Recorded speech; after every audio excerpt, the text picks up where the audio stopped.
It's the webcam? Yeah. Alright, we're off. Let's go, guys. Good luck, racers. This is a best of 3 in the winners finals. Winner of this race will move on to the grand finals, while the loser will face Faflo.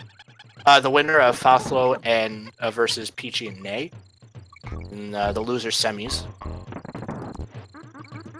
That sounded a little confusing. I promise it's not as difficult as I made it sound. Yeah, it's not. No, that's fine, man. We have, what, like 6 players left then? We have Peachy, Nay, Faflo, Stu, and Jackie. Yeah. 2, 3, 5. Okay. No bad.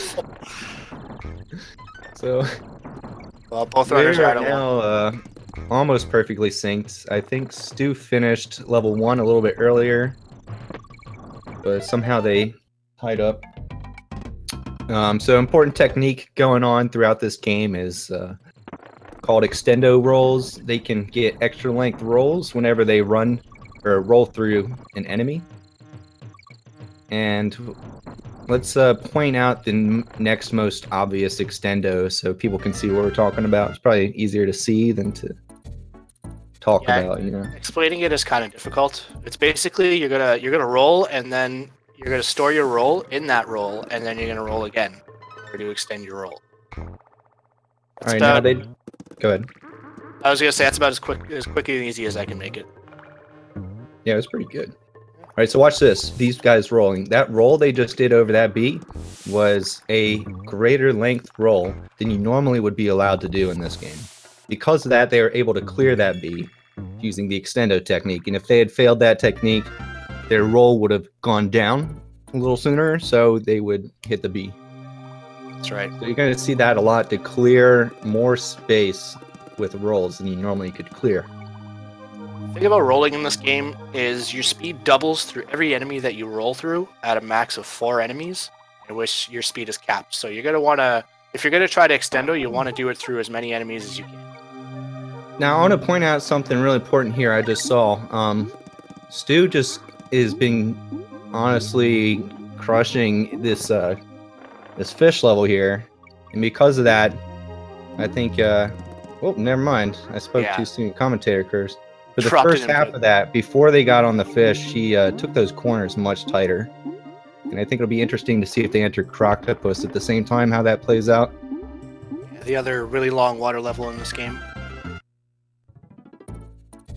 So here they're coming up to a level that's very easy to screw up, and very punishing if you screw it up. But you'll see another extendo that we'll point out very shortly. Stu with a very slight lead. By getting the DK barrel there, which you need eventually, it's sort of in a spot that happens to make it much easier to maneuver. So what you just saw Stu there, yeah, that was the extendo, rolling through Jackie 3 enemies. Messed up. Yeah. That was, alright, so... There you go. Jackie's going to be behind, and Stu's going to make a huge mistake in the first half of the next game. But actually, Jackie's not too far behind. Yeah, he knows the movement through the Maze of Shame. Yeah, that was actually really good. I've never seen someone do that well before. So here's the first boss fight, the beaver. Let's see if the prophecy comes true. It wasn't Reptile, though. It'll be Reptile in the next game. Stu will die in Reptile. Calling it. Yeah. That's actually... even with that mistake, Jackie almost got, like, the kind of World 1 I get without that mistake. It just goes to show what kind of level these runners are on. Yeah. So those rolls that you all over the place, you see these rolls that clear gaps that you wouldn't think to roll over usually. But one of my favorite mechanics of this Donkey Kong Country game compared to 2 and 3 is your rolls generally cover more horizontal distance before you start to sink. So because of that, you get a lot more interesting rolls off of ledges in this game. I love it. Yeah, it's I think about 10 seconds separates our runners right now, so it's crazy to think that a mistake like that, which would cost anyone else 15, 20, 25 seconds navigating through that maze, only 10 seconds for Jackie. He's still very well in this. Yeah, I thought the best move was to just die and start the level over again. So that's like 30 seconds lost. Yeah. So here's one of the harder levels in the game, especially in the early game. This is Bouncy Bonanza. You have a lot of crawl spaces, a lot of bees, a lot of tires. It's just, it's a real hard. Oh yeah, my I God, saw why? that. Dude, old habits die hard. Like, you probably didn't intend to go for that trick. Yeah, you just saw Stu kind of double back there. He was going for a tech that we called Super Jump. Not Super Jump, Spooky Jump. But, And he backed out at the last second. There are very, like, small amount of pixels you're allowed to jump from to make that jump. Like, you either be too far left and die, or too far right and hit the B, I believe. Yeah. It all depends on how far you jump onto the tire. Alright, So here here's comes the the big first- glitch. Yep. You go for it. Alright, so we're gonna switch to Donkey and take damage on purpose. Donkey is now in an altered state, even though you don't have Donkey, but what's this? Now we do have Donkey. Donkey is still in that altered state, so by holding the B button, you get an infinitely high jump. And that's called a super jump. It's important to note that that warp barrel that the players took there is Donkey exclusive. So only Donkey Kong can reach that barrel. You could push that tire over the gap and try his Diddy, but it's not going to make it. So common theme in Donkey games is your bosses are generally pretty straightforward, but it's all about the boss's vulnerability. Just almost every boss in all Donkey games, it's like it becomes vulnerable after attacking you at some point. So you want to try to jump on them always, like the instant they become vulnerable again. Mhm. That's basically every boss in this game except for Dum Drum. And in a sense, you know, he becomes vulnerable when he shoots his little guys out. Anyway, you see them skipping most of this level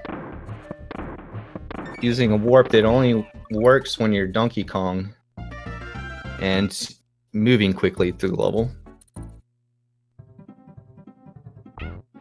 Here's another off-screen barrel. They reach from a tire in the middle of nowhere. So it looks like there's not a whole lot going on in the early game, and while that's sort of true, there's still a lot of places for the runners to mess up, especially here, which is the first instance of a super jump roll. Absolutely. That I know both of these runners are going to go for it.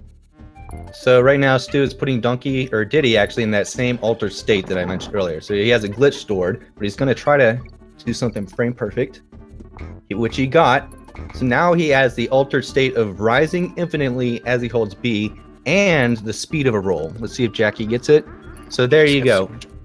Perfect side-by-side comparison of what happens if you do the regular super jump versus pressing Y frame perfectly as you do the super jump. And super jump rolls are what give you that extra rolling speed while flying up into the air. And those were discovered about almost 3 years ago now, I want to say. 3 years. And yeah, that pretty much changed the game completely. No way it's been 3 years. It might have been 2. It might be about to become 2. Either way, it was discovered in January after GDQ. Yeah, it was after Reason got the 3259, which was without super jump rolls, which is to this day marked as one of the best runs in DKC 1 history. Yeah, it took that whole time to go from 3259, which was considered like a god run, to 3159, which I consider a god run. That's pretty much, yeah, the god run, which is now Fathlo.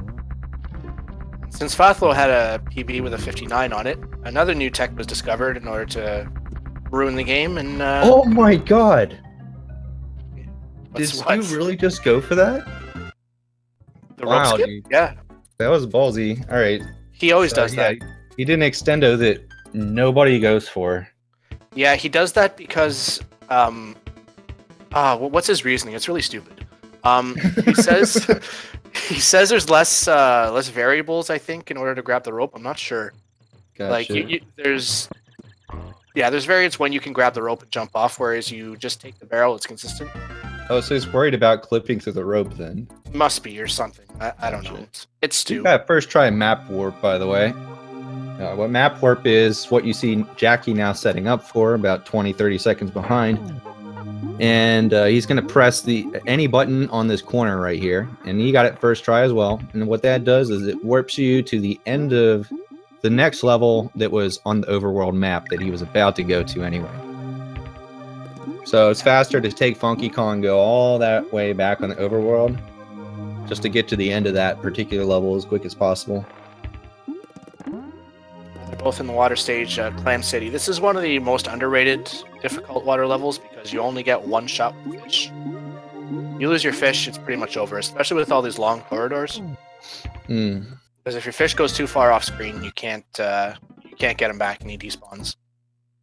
You can see how much time it saves just to take the fish, just to time your lunches perfectly as opposed to swimming, which we'll see in the next water level, Chase. Corners are really important too.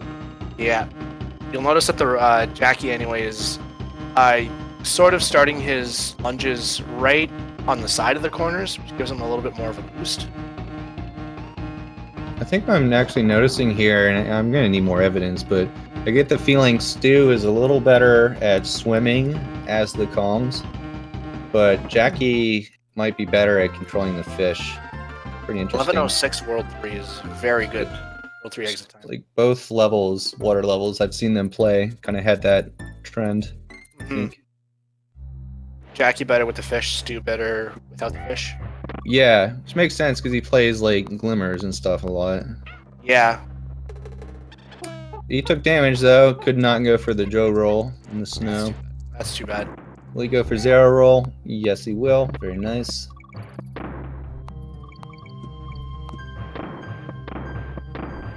So here we are introduced to the ice physics. On ice, it's actually faster to jump to start your movement than it is to roll. So you're going to see the runners opting to jump more than rolling. This is another extendo. You see how far Stu just rolled right there? See what happens if you try to do that and just like hold Y to roll as like a normal player would. Yeah. Jackie is donkey right now, not having a good time. Yeah, they both became donkey in this level. Must be cursed. Yeah, hard level. That's okay. Good He's going to get him back shortly. I just gotta say, man, I think the prophecy is gonna come true. Like, the distance between these guys right now, before Croctopus entrance, is right about what I thought it would be. It's just gotta be the opposite next race. Very nice. He, oh my god, they both did really cool tricks at the same time. Both happening to involve going under something. Very nice ropes is Stu. So, exiting the level Jackie's about to enter, though it is a relatively short level, it still is a pretty significant amount of time. Sub 13 Croc is very elite. You mean sub 13 Bird? Yeah. Bird. This level is called Bird.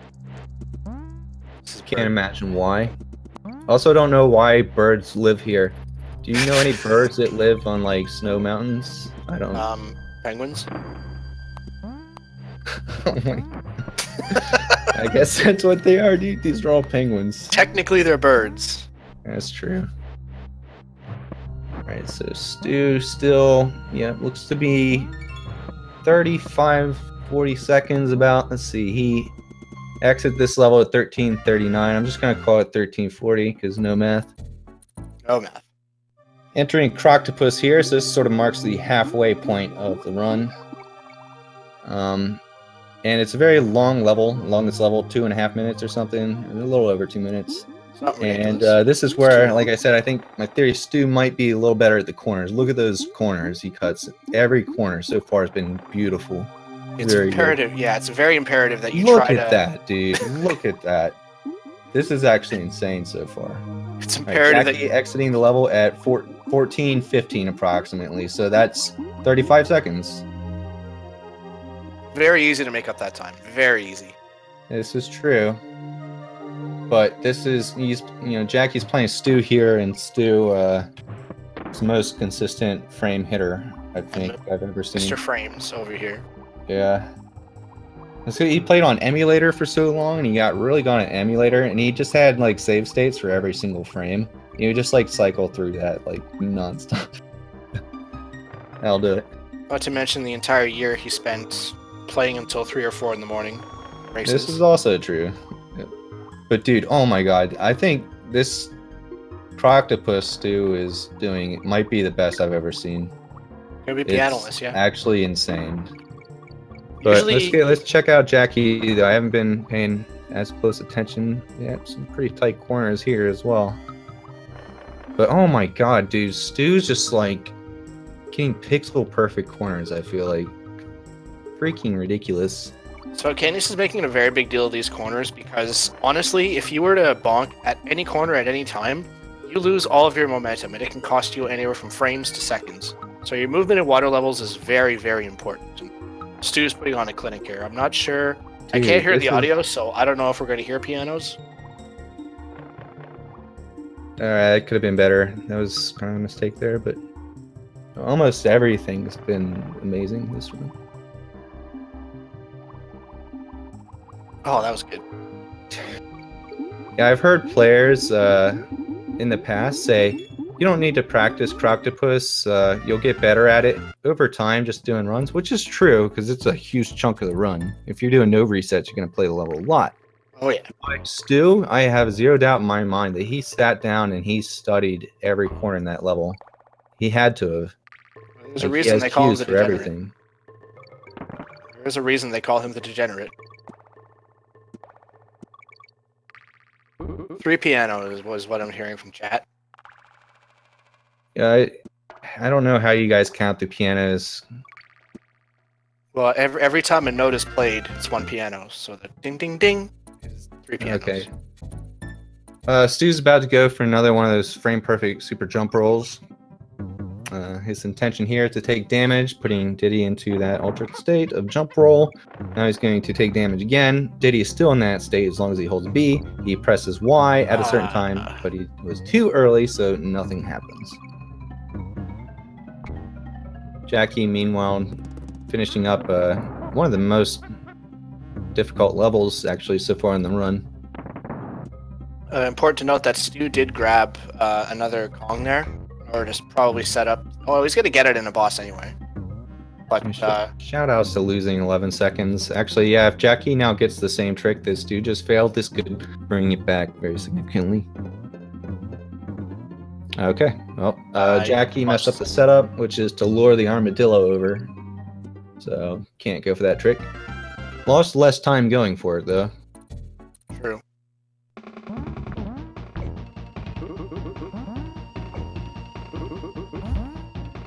So this boss fight is very similar to the first Beaver boss fight, in the sense that you want to jump on him as he's beginning his descent. It's his first vulnerable frames. If you can hit him in the correct way, you can actually glitch yourself up onto the corner and get him on his very, very first vulnerable frame. Stu didn't get it, but we'll see if Jackie gets it.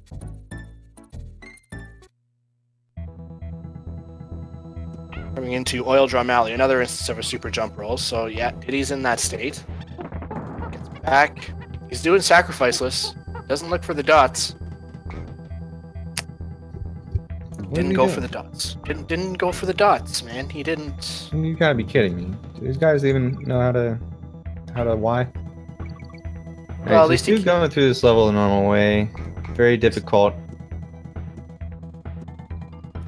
Jackie about to go for the same trick, hopefully looking at dots. If you like dots, this is the frame for you.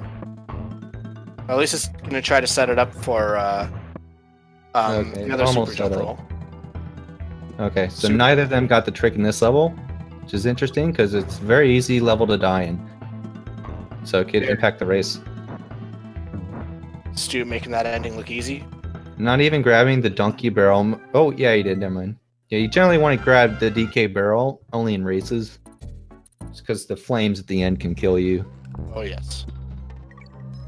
Alright, there's a little secret to get through that level most people don't know about. So far, only Frenzy has been hit. First frame map work from both of them, too. Another instance of a super jump roll coming up here, hopefully. Ooh, he's going for it. Nice. Going for the snake. Yeah, I think he messed up the setup, though. I don't think he has a super jump state. Yep, he knows it. No. That's too bad. Smart.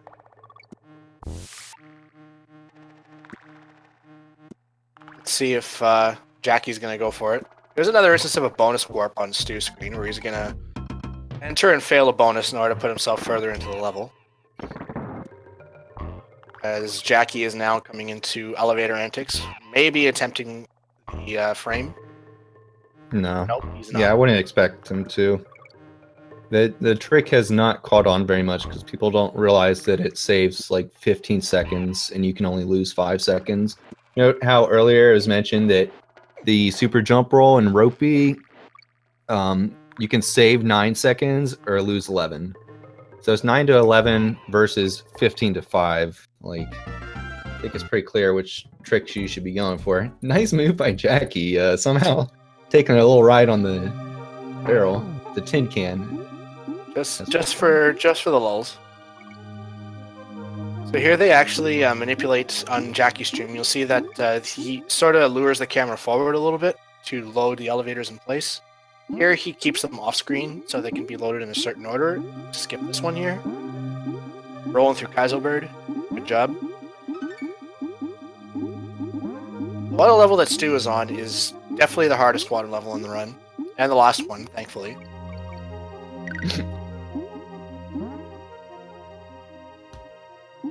Alright, got triple pincer, so. As usual, proving Stu's like, well, you know how they say, like, you're either really brave or really stupid? Stu's kind of both, so, like, he goes for the hardest strats. Imagine. He's Definitely, another. Go ahead. Definitely cojones of steel, this guy. Jacky also clipping 3 minsters. Very nice. Stu about to go for a frame perfect trick. Boom! He did not get it. Darn. Boom! Rolls over the bird. Anyway. He didn't die. That's a boom. That's true. So this rolling through the air glitch actually saves 4 seconds over doing the regular minecart stuff. But eventually it does come to an end once the game detects a platform. So now if Stu were to try to roll past that platform, the glitch would stop and he would just die. So he has to go into the minecart. With these tire rolls, they still manage to make the second half of the level a lot quicker than it would normally be. Speaking of bees, those 3 bees at the end kind of have weird hitboxes at first, so be careful with your solo ditty in this level. Oh yeah. Stu coming out of MCM, going into Blackout Basement, or Bob as we call it. Blacken into Bob. Blacken into Bob. Super jump roll was actually demonstrated earlier today by one Blueberry. It was pretty interesting Bob? to see. Yeah. Nice. Yeah, check strategy. It's quite interesting. Doing a scary roll over the gap with the rope. He's going to do another one, Stu is. It's blinking, so it can be hard to time that. You can't just hold Y to go over that gap. You have to do the extendo trick. So you need to have decent timing as you're rolling through these green guys. And you have to know where the green guys are to do that timing. And it's dark half the time, so you better practice this level. To the World 5 boss, Bust Bum Drum. This is the only one that you don't actually physically damage. He just spits enemies at you in 2s. At some point you have to switch to Donkey, as he kills the last 2 enemies a lot faster, the last 2 cycles. And the key to going fast is simply when does the second enemy spawn of each group get killed. So you notice like this first one that pops out is going to stay alive for a second here. But it's just going to bounce on it in such a way that the first one dies immediately upon spawn. And that, along with some slap slides, is just about all you can do in this boss.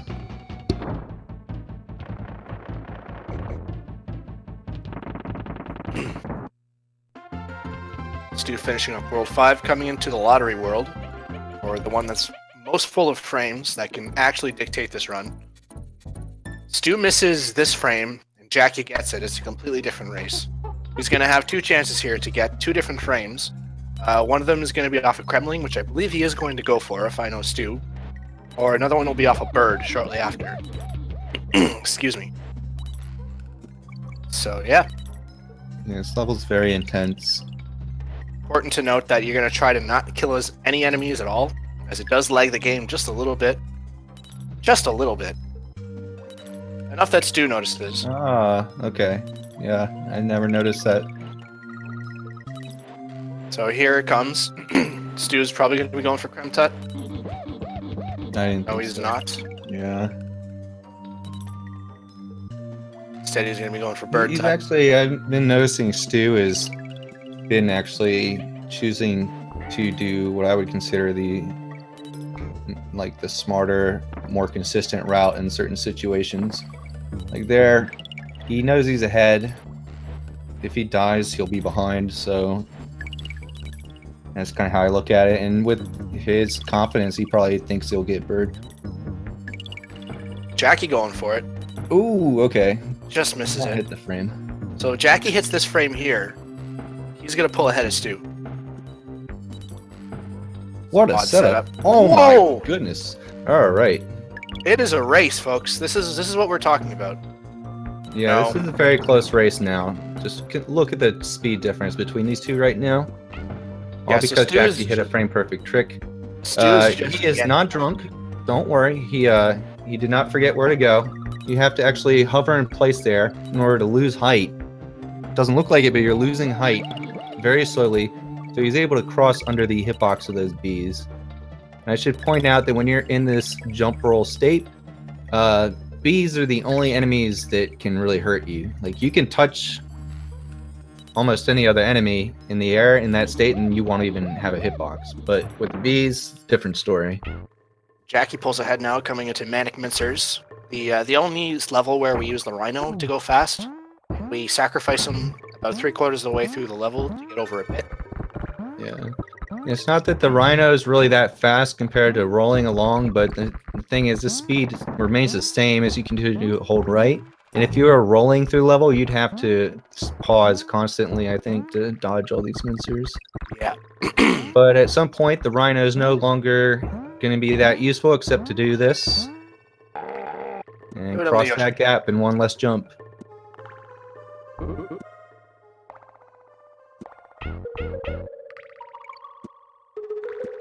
Alright, so yeah, coming on to the new trick that I mentioned at the very beginning of the race, if you're here. Basically, a trick... I'll let it speak for itself, or Dustbin, you can explain.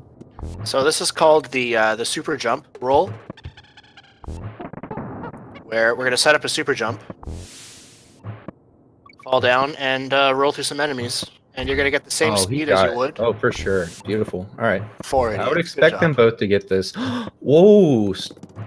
Okay, never mind. Alright, I thought Stu messed up for some reason. Stu gets 2, He got it. 3, He's got 4. 4 idiots. Alright, so this, yeah, 4 idiots. So that trick, as I would think for the winners finals here, is going to be pretty consistent. They actually, some people call it the super free roll because of how much easier it is to do this. And look how fast that is. It's amazing. Yeah, people don't even have to learn Misty Mine anymore. It's great. I can't believe I wasted any time on it. So the level that Jacky and Stu are in right now just plays on the gimmick that's really popular in this game, where they just like to turn the lights off on you. I don't appreciate that, personally. You pretty much got to look at the eyes, because, like, the eyes of the claptraps and the bees still light up a lot. Oh, and the teeth. But this next section is hard, though, because the enemies don't have glowing eyes. Look, Jacky just went through some enemies, and like you can't even really see them. So you have to really know the level. These bees, it's obvious where they are. Barrels are pretty camouflaged, but like you always know exactly where they're going to be if you move the same way. Coming into the last level, Platform Perils. This is another level where if one of them gets the frame and the other one doesn't, it's a completely different race. This frame saves a variable amount of time depending on how well you can execute the last part of the level. So I believe optimally it now saves about 8 seconds, but costs very little to go for. Here's Jackie setting it up. Does not get it. It's a little too early. So Stu gets it. Wait, oh, we come for the backup. Wow. Amazing. Amazing. Oh my god. Wow. Alright. Jackie probably wins because of that save right there. That was pretty amazing. It was going to be really close if Jackie finished the level normally, but he did the backup jump roll. Yeah, we're looking at... I've ever done in a race before.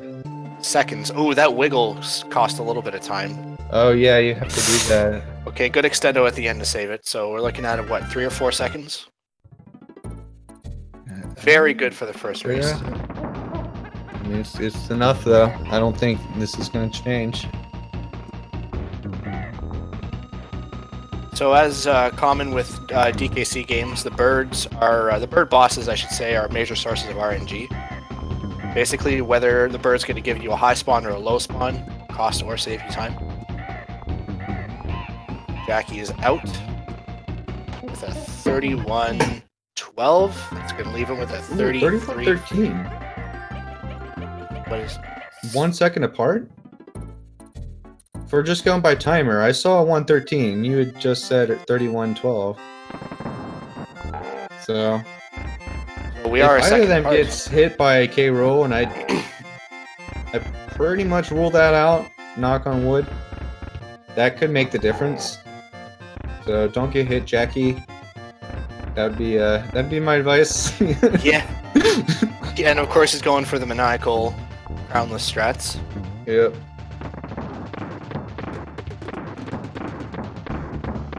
Basically, the only way to speed up this fight at all from being a glorified glorified cutscene is to hit K. Rool as early as you can once he takes off his crown. All right, you when they do the third hit right before fake credits, try to see exactly what the timer says on Jackie's when that hit occurs, and I'll do the same for Stu. Because the timers look synced, but they're actually, like, it's not going to be perfectly synced. Alright, I'm watching Jackie's timer. I think he has one more cycle of cannonballs. Yeah.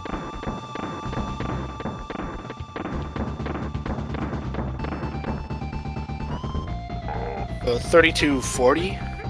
Yep, Stu was like a 40.5. Oh my goodness. So it looks like Stu's a couple of seconds behind, but I think this timer might be like a half second. So they're about a half line apart on the credits. Or about a line apart, yeah. And who knows what SRL is going to do, like, with, like, starting with the 3-2-1 at the start of that. Dude, we might have to frame count this race, dude. I'm not joking. Like, it looks like, yeah. Would we call it a draw and keep going? If it's like... We need an adult here. I could probably frame count it in, like, definitely under 10 minutes, probably under 5. But...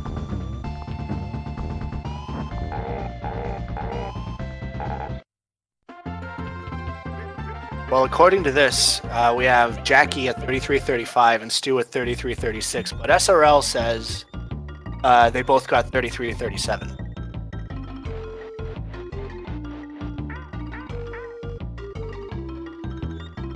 So we, I'm not entirely sure how to proceed from here, to be honest. I would vote frame counts. I would as well. Let me see if I have the program still. Stu says he uses the live split integration. It was a 33-36.47 on his timer, which is what it says in the stream. Yeah, well, Jackie's timer says less than that, so... Exactly, so...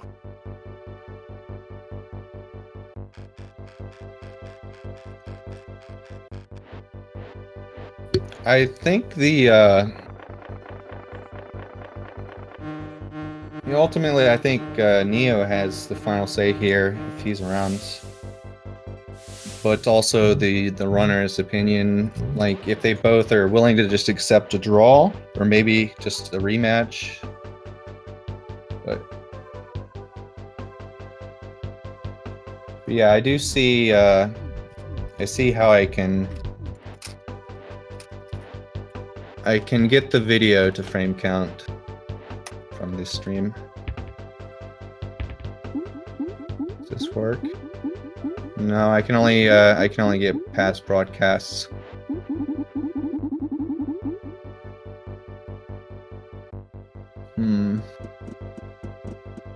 It's incredibly close to call. Seems like the adults just say rematch. So it won't count as a win for either of them, or will it count as a win for both of them? Sure, that's why I said I'm not sure how to proceed. Yeah, I really want to be able to download this, but yeah, I think the only way to get the VOD of this speed gaming is for this stream to be cut and then started again.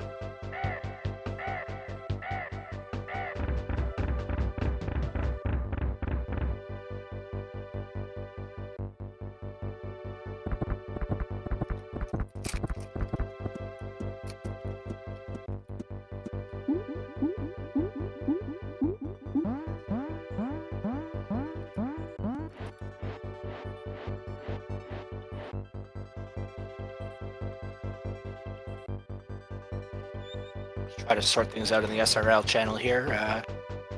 Stay comfy, folks. We'll be back in just a second. I will just take this moment to say, wow, dude. Yeah, seriously. That just happened. We just had like a half second apart, probably. And like it's to the point where if you typed in, if you press start compared to the SRL timer countdown, and it's like just a slightly different time, which depends on your internet speed, really, like it's the only way to know is to frame count or keep going, so we'll see.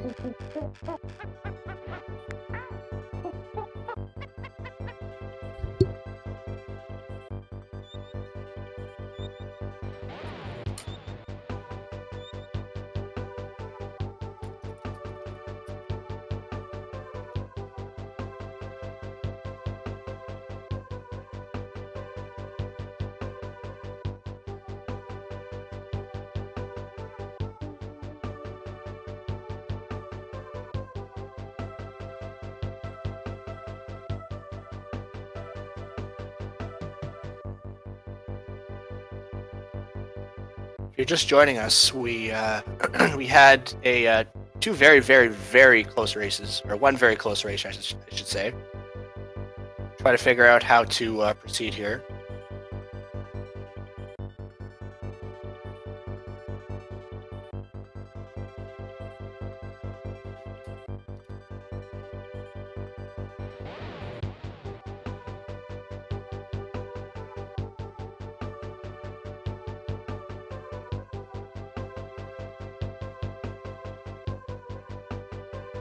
Try to find out what the speed gaming admin wants to do. Wait a second. Oh. Wait a second. We might... I got it. Okay, we can do this. I can frame count this. Alright. Alright, we have our best scientist on it. Stand by, folks. Dr. Canis is in the building. Working his magic.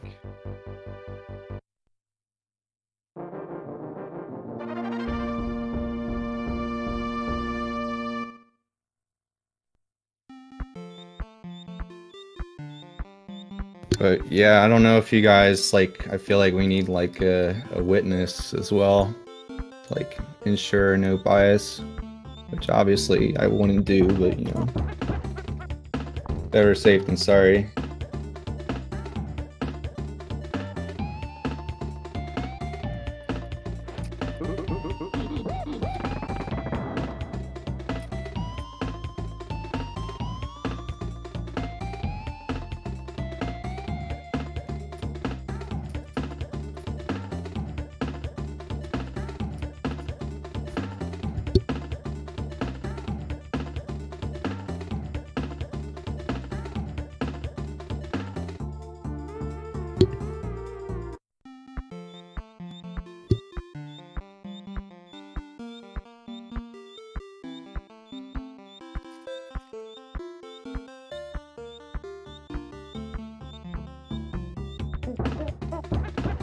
Alright, so let me say what I would be doing to time this.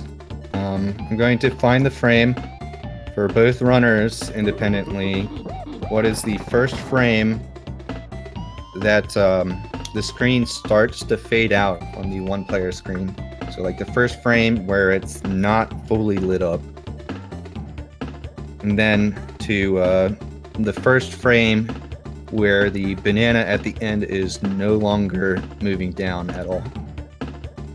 I think that's a pretty good point.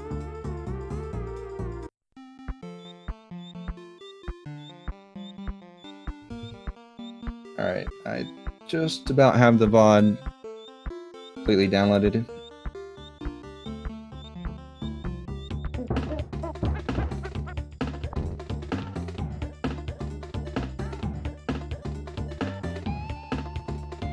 Hang tight, folks.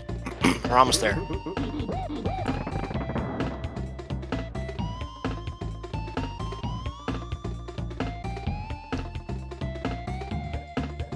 Looks like we might get them set up for race 2 here. Yeah, I might as well. I mean, race 2 can start while I do this, technically. I mean, you kind of want to know if this is potentially your last round in the This is VOD. true, yeah. Reminder to both players to reset their consoles. In Donkey Kong Country races, you definitely want to make sure that you reset your console in between races, because your animal tokens do carry over. And if you were to collect all 3 animal tokens of the same animal, you get shot into a bonus level, and it's very, very long.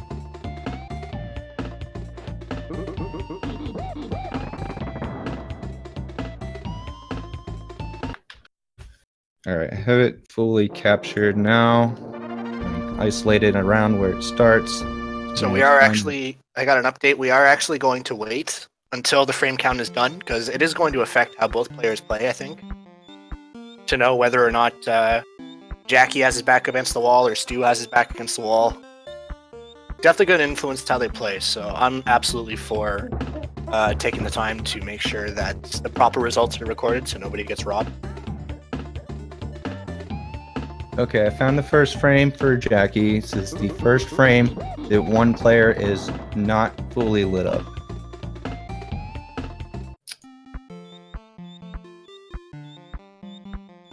This is so close. Alright, banana is coming down. Okay, on that frame, the banana bounces up. So there's a frame where the banana is like bouncing upward. So I'm going to go for the one with the first frame that I see in upward movement. So with that, Jackie's time is, hold on. Wow. That's a good time. It's 33:37.917 or 121,075 frames. So could you write that down, please? Yeah, sorry, what was that again? So we'll go with the exact time. So it's 33:37.917. 0.917, okay. Alright, now to do Stu.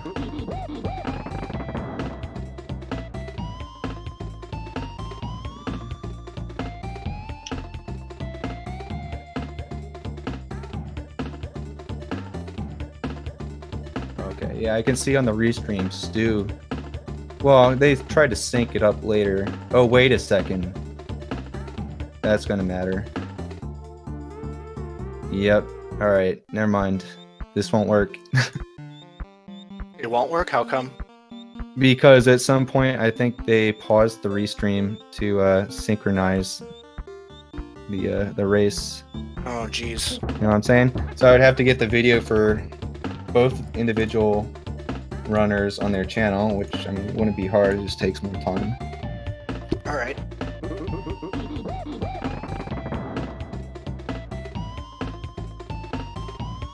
Sure wish I thought of that earlier.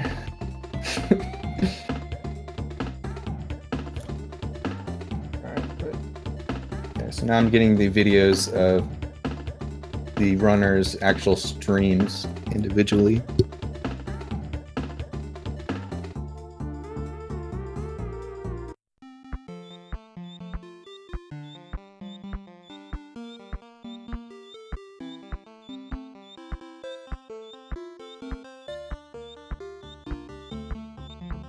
All right, I actually have already Stu's real VOD, so this should be quicker.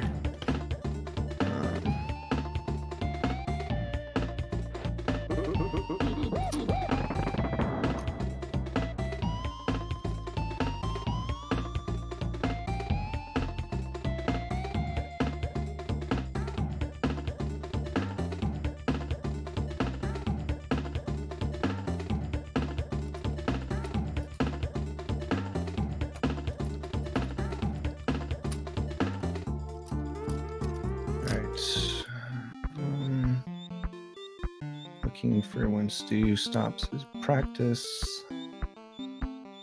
Okay, getting close.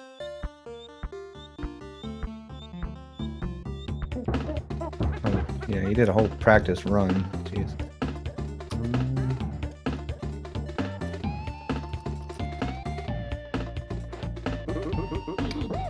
That's like the crazy thing too is these guys both got 33 like mids. That's not too common in a race. In fact, that used to be like close to a race world record not that long ago. Yeah, it's now a 32, isn't it? A low 32 by Faflo? Probably. Okay, I have Stu's final frame. Now to find the first.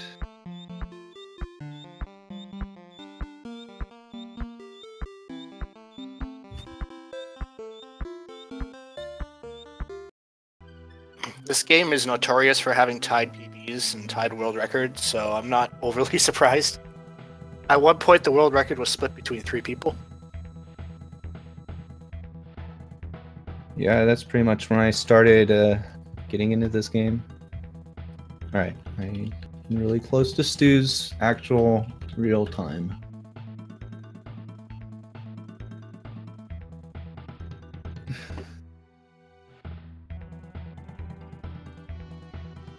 Yeah, that sounds more like it. This Stu's time, you ready to write it down? Alright. It's 33 minutes, 36 seconds. Oh, wow. 0.416. So Stu's the winner.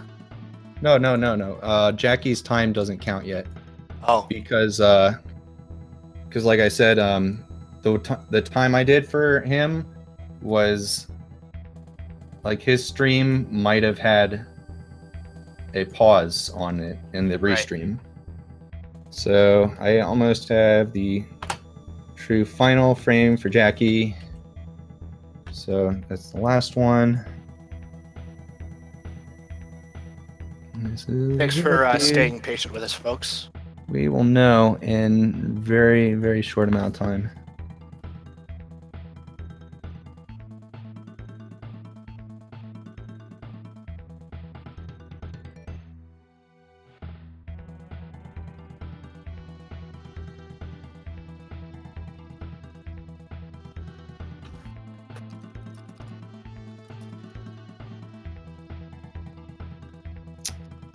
Jackie got it. It's 33:35.366. 33:35.366. Yep. Which makes sense. That is close to what their on-stream timers say for them. Yeah. It's always good to make sure, though. Yeah. I mean, SRL did say it was tied. So thanks, everybody, for sticking around through that.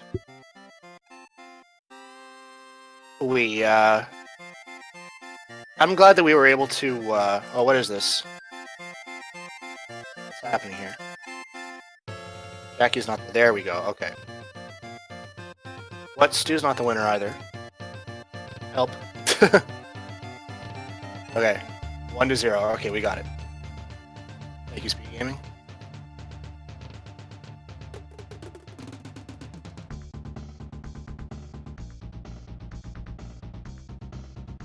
And Glenn is absolutely right. This is why you don't just call it a tie, especially in the winner's final. Yeah, I think that was the right thing to do. So again, thank you very much, everybody, for staying patient and letting us sort this out. We're just about to get ready for Game 2. Stu's back against the wall. Jackie in a position to advance to the grand finals, while Stu would have to go through a couple more races. At least one more race. So as it stands right now, we're at the winner's final of Stu versus IWannaBeYourJacky, which is a best of 3. We're coming up on Game 2 right now. In the losers quarterfinals, we have Fathlo beating Blueberry, advancing to the semifinals. And we're waiting on Peachy versus Nay. The winner of that will take on Fathlo in the losers semifinals. The winner of that will go to the losers finals.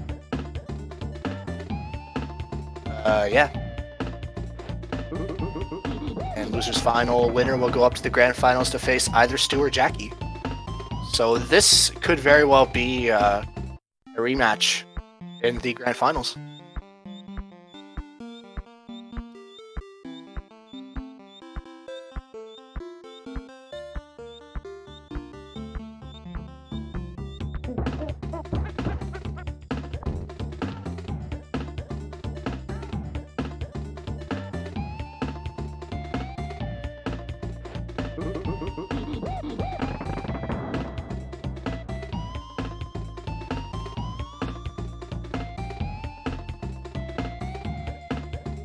Just setting up. I wonder how Stu feels right now. I can't imagine he's too. I can't imagine he's too shaken right now. Yeah, I don't think he's like venomous, but yeah, at the same time, he's like probably like I have to do this now. Yeah, he's gonna be going for everything. Yeah. Yeah, I kind of want to see Game 3, dude. Because yeah. I hope we get a Game 3, but let's see.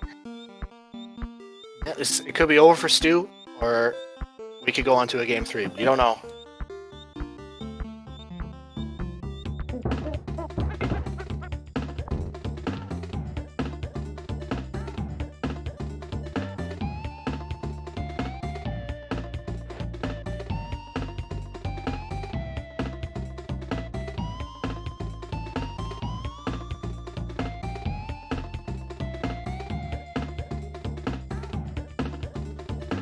So they're both on the one-player screen. It's important to note, though, that they keep the cursor moving while they're on the screen, because if they stay idle for too long, it's going to kick them back to the title. That's very annoying in a race setting.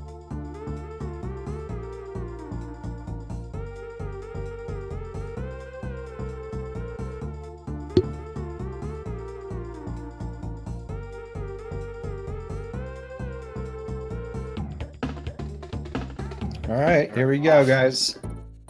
This is it. Advantage Jackie. Stu need to win 2 games in a row now. But it's totally possible. And keep in mind, whoever loses this race, or the match, will still continue in the loser's bracket. So they'll have a redemption chance. That's true. It's not the end of the tournament for them just yet.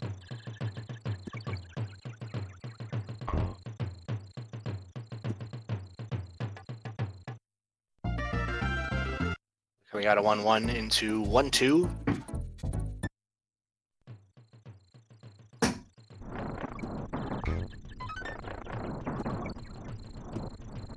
Jackie had just by a little bit, but it's hard to say, or at least hard to take much stock into who's ahead at this point of the game, because as you can see, the later on, and when you come to World 5 and World 6, the jump rolls and the super jump rolls can absolutely swing the momentum. Which is why this is a really exciting race game.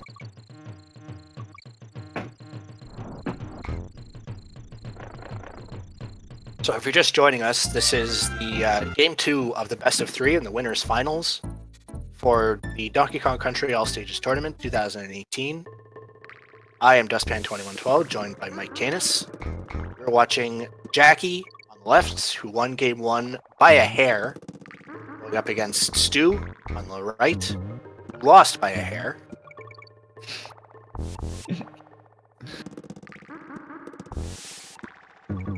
Yeah, this could be very interesting. What are your predictions for this one? Oh, this is tough. I think we're going to see much. I think we're going to see some nerves out of the players. To be honest, it's really hard to not let your emotions get the best of you, especially in a scenario like this. Both of these players went undefeated in pools and brackets so far. Stu only dropping 2 races, this being the second race. Jackie only dropping 1.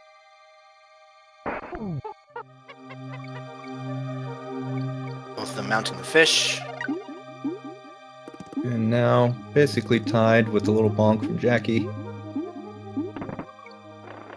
See how tight they... Yeah, Jackie took that croctopus really close there.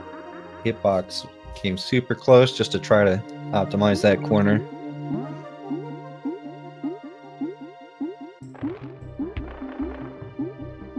Jackie had just by a little bit, probably about a second. 0.6, 0.7. Jackie's redemption stage, 1-5. As I said earlier, this is a stage that can really mess you up if you screw up the movement, because you're going to have to go through the barrel maze at the bottom. Yeah, keep in mind, Jackie made that mistake last time. At the time, it seemed like a huge deal, but... see how things changed. He almost did it again. This is a run that This run really, it builds up throughout the time. The Worlds 5 and 6 are... Like, every mistake you make in those levels is probably going to cost you a lot of time. Whereas every mistake in World 1 and 2, like, can lose a lot of time, but it's still relatively less. Like, take the worst thing that can happen, pretty much, is dying at the end of Reptile, which we didn't see, by the way. Yeah. Nope, I was wrong.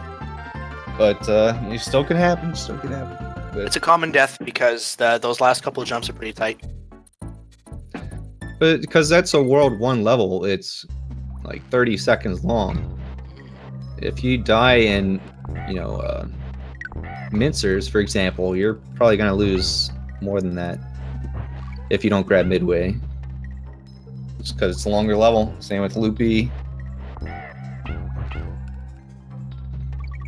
And obviously, you have the jump rolls towards the end that save like 20 seconds or more. Plus.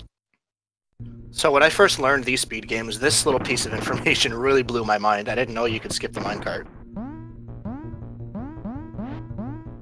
Here I was using the cart like a fly all my life. Or I was saved by the community.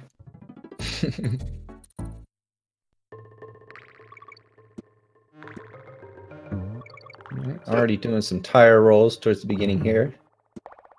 When you first start playing this game, your experience with the tires can be a little shaky. And that's an understatement. Very unnatural to go through that bouncy tunnel right there and control yourself on the other end of it. You got a little tire roll there. Bunch of crazy tire stuff here. So with tire rolls, you generally don't see players like this mess them up ever, so like it looks easy. But if you're on a tire, you can't just press Y and roll off of it. You actually have to time when you press Y. And if you mess it up, you just run off the edge and you die, so... Yeah, if you're too early, you'll just run off the edge. If you're too late, you'll just do this half-ass bounce. Yeah, and still end up off the ledge, pretty much. It's one of the more unintuitive things you learn as a new runner, but definitely becomes easier as time goes on. It's a feel thing. Alright, here comes the first super jump again. Just to review, I'm going to watch Jackie's screen to give you synced commentary. So, important thing first is you have to be Donkey Kong. And you take damage on a ledge, which sends him skyrocketing into the air. So his character sprite is in the state skyrocketing. So if you hold B and bounce on an enemy after becoming Donkey again, never letting go of B, you rise infinitely into the air. Oh my god, that was the most try-hard explanation I've ever done for that. It's about as simple as it gets. I know, but it's still complicated. It's just hard to say as fast as it actually happens, you know? So again, like the second bird boss fight, this is one of the sources of RNG in the game. Wait, where did Stu get ahead? Yeah, how did Stu get ahead there? I missed it. Yeah. Must have dropped a cycle on the boot on him or something. Oh yeah, maybe.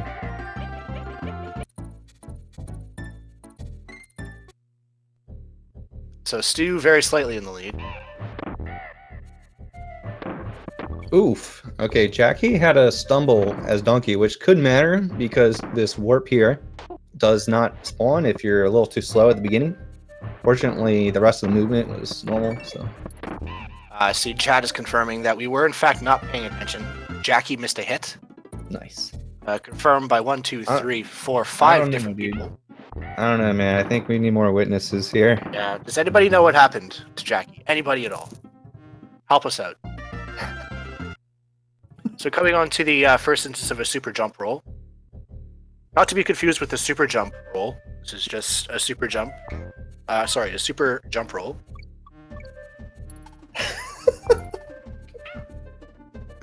So he's keeping those guys alive. Skyrocket state.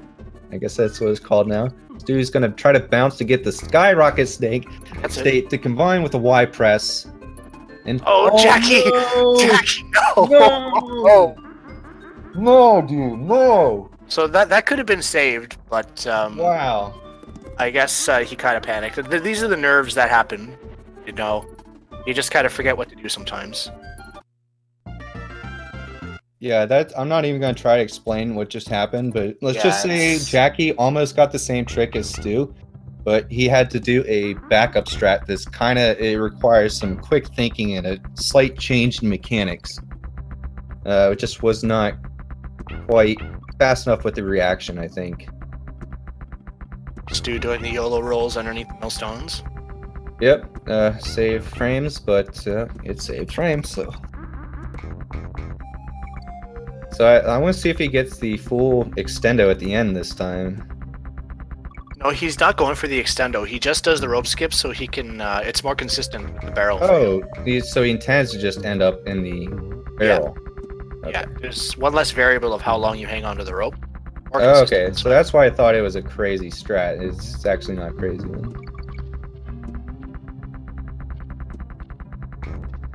I see.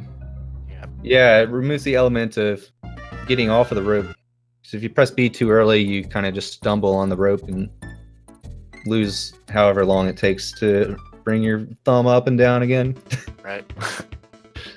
Alright, speaking of thumbs, Stu is hopefully using his as he goes for map warp here instead of a cheat device. So there we go. Second try map warp, taking him to the end of whatever this level's called. This is Orangutan Gang. Oh, okay. Alright. Both Jackie and Stu just, by the way, got a cool trick in Temple Tempest that they bailed out of. Because you can die if you mess it up, but like their setup was perfect.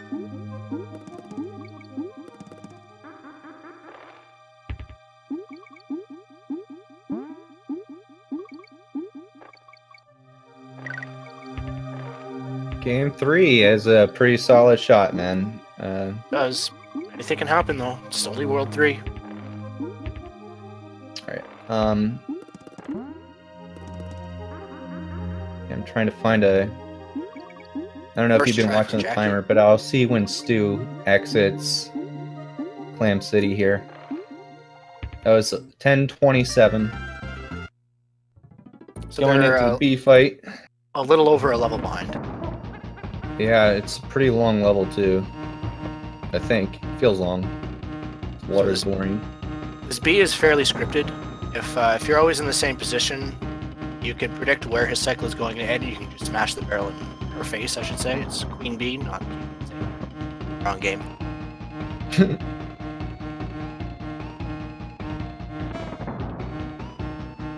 I said 27, right? Yes. Okay. This is a huge lead. Yeah, this is a big one.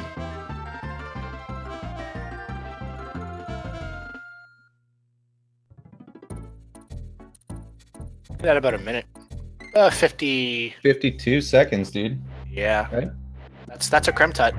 It's a creme tut away. Exactly, yeah. So the biggest single time save you can do in this game that's frame perfect is going to save exactly that difference. So, what that means is the game's not over. Definitely not over. It's silly to call it this early, I think. Yep. Like I said, I stand by a statement that generally your potential time losses compared to another racer just continue to go up every world. Stu rolling for 3 birds at the end. 3 kind of changes that. Oof. Jackie okay. had difficulty with the B there. I mean, you're playing as Donkey. We have a saying in the community: if you're Donkey, you're dead. Yeah, dude, you're a very endangered species, that Donkey. Dangerous species. It's a very different species from the Diddy. He's the prototypical big and strong, slow, while Diddy is the prototypical fast and small. Yeah, and you know, if they talked, like, Diddy would be the smart one too. Donkey would be like, really, like, he'd be a good people person, but he'd be dumb as bricks. Yeah. So, finishing up this ice level, the only level with that graphic tile set, which is unfortunate. Very unfortunate. It's a good soundtrack too. Definitely a banger. As Stu's coming into bird. We call it bird because you really, really don't want to lose the bird in this level. Actually, Dan, I think Stu did get under the B last race. Yeah, he did. He did get under the B last race. Is he crazy like that? He always goes for it. It's a very, very tight wiggle. He goes full Sebastian as he does it.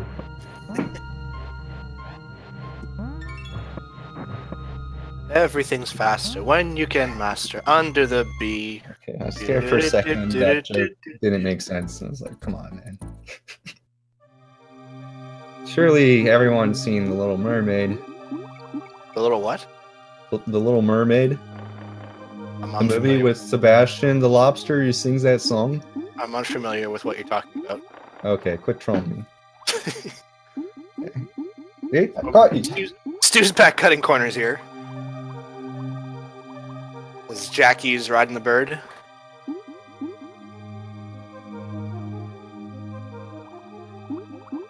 It's very strange hearing the aquatic music while looking at bird as well. Yeah. Bird is the least relaxing thing you can do. Play this level and tell me you're relaxed. You can't. There's birds everywhere.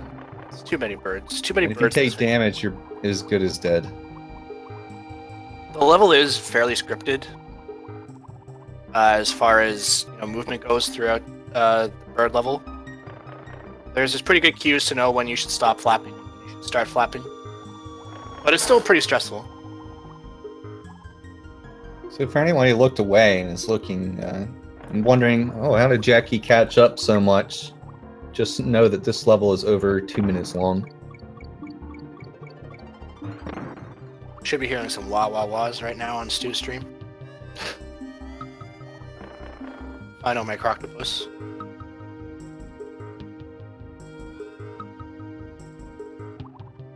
It's really interesting in this game how when the Kong sprite overlaps with the ceiling of a water level, your sprite will continue, it will cover up the bottom of it before you actually run into a hitbox. So it looks like you're hitting a corner, but you have to know visually that, oh, I'm just gonna have half of my sprite clip through this thing. You're seeing that with Stu right now. It looks like he hit those walls. Totally looks like it does, but no. Stu finishing up. I heard 5. 5 piano, not bad.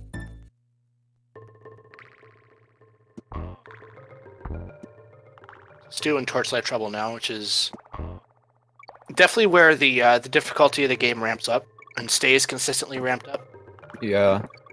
If you don't know the level very well, it's important to note that there are lots of pits here that you just can't see. So he's actually narrowly like dodging hits that could kill you. You just can't really tell. So it's actually one of the hardest levels, I think, for sure. Hey, redemption time. Nobody got this trick in this next level last race. Stu is going for a super jump roll, frame perfect trick that can make or break a like 20-second range. So setting up for the super jump roll. Damage. Oh, interesting. That's very well done. All right, so he saved 9 seconds. If he failed it, he would have lost 11 seconds. And assuming Jackie will also go for it, that could mean he saved 20 seconds over Jackie there. He needs to get it. Oh, that's yep. That's That's actually one of the hardest parts with the new movement in that level. The rage pause. You cannot. You have to hold B when you jump here, but you can't hold B to the peak of your jump. You have to be like just under it, or you're gonna end up over there. Right. So Stu was demonstrating that corner glitch I told you all about last race. Oh yeah. Uh-oh. Jackie Donkey alerts. Jackie Donkey dead in this level. Oh man. Jackie Donkey alive. One more obstacle. Oh, never mind. 3 more obstacles. 2, 1. Jackie Donkey alive. Okay, good. All right, that was scary. So I wonder if he's gonna go back in the level and get Diddy, or is he just gonna go forward? No, he's just gonna go forward. So Jackie just lost like 30 seconds compared to Stu. It's that's assuming he does well. Oh, we're doing damageless. He should have done the dots, dude. Yeah, dots. At least he can go for that one trick in a level coming up soon. Oh, the elevator antics jump roll? Yes. The snake? Yeah. The elevator antics super jump roll, I should say. I was trying not to start controversy, but no, man, it's the snake. What else would it be? The elevator antics super jump roll? There's only one snake. Actually, no, there's more than one snake. It's called the snakes. The snakes? Yeah, dude. It sounds better that way. Yeah. Alright, Jackie finishing up a very difficult level, as Stu is about to finish up a very difficult level. If you exclude the boss fight, these levels are basically back-to-back, which makes it one of the hardest gauntlets of the entire run. Agreed. Then you have this totally free level, but the next level Stu's going into, which has the snakes in it, is also sort of considered part of that gauntlet, at least in my mind, because it's a very easy level to die in. Doesn't look at... Ooh, interesting extendo. Oh my, yeah. I did not know about that strat. So here he takes damage. He got the setup this time. So he's in a super jump state, taking damage on purpose. Now he has to hold, press Y. Oh, yeah, too early. That was close. All right, so he did not get the frame perfect trick. Jackie gets ODA. 2, 3 idiots. Was that damageless? No, it wasn't damageless. Okay. Well, that helps a lot. So yeah, he's definitely going to make up time on Stu here. This one saves what, 20 seconds?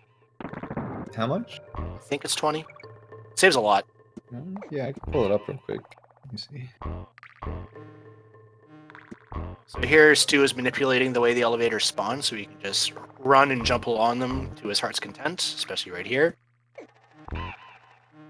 Then here he's actually going to wait for the elevator to spawn on off screen, so he can skip this one.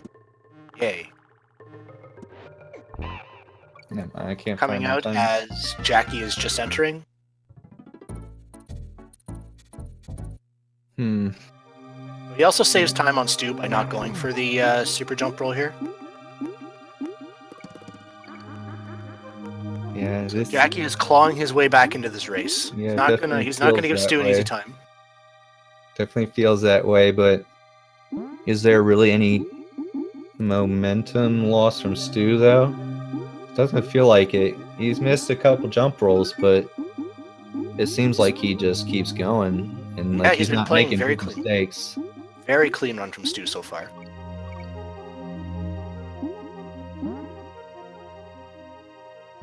Oh dang! See, that's why you don't go for triple mincer. There's a little momentum shift too. Jackie's just using this time to catch up, playing his game.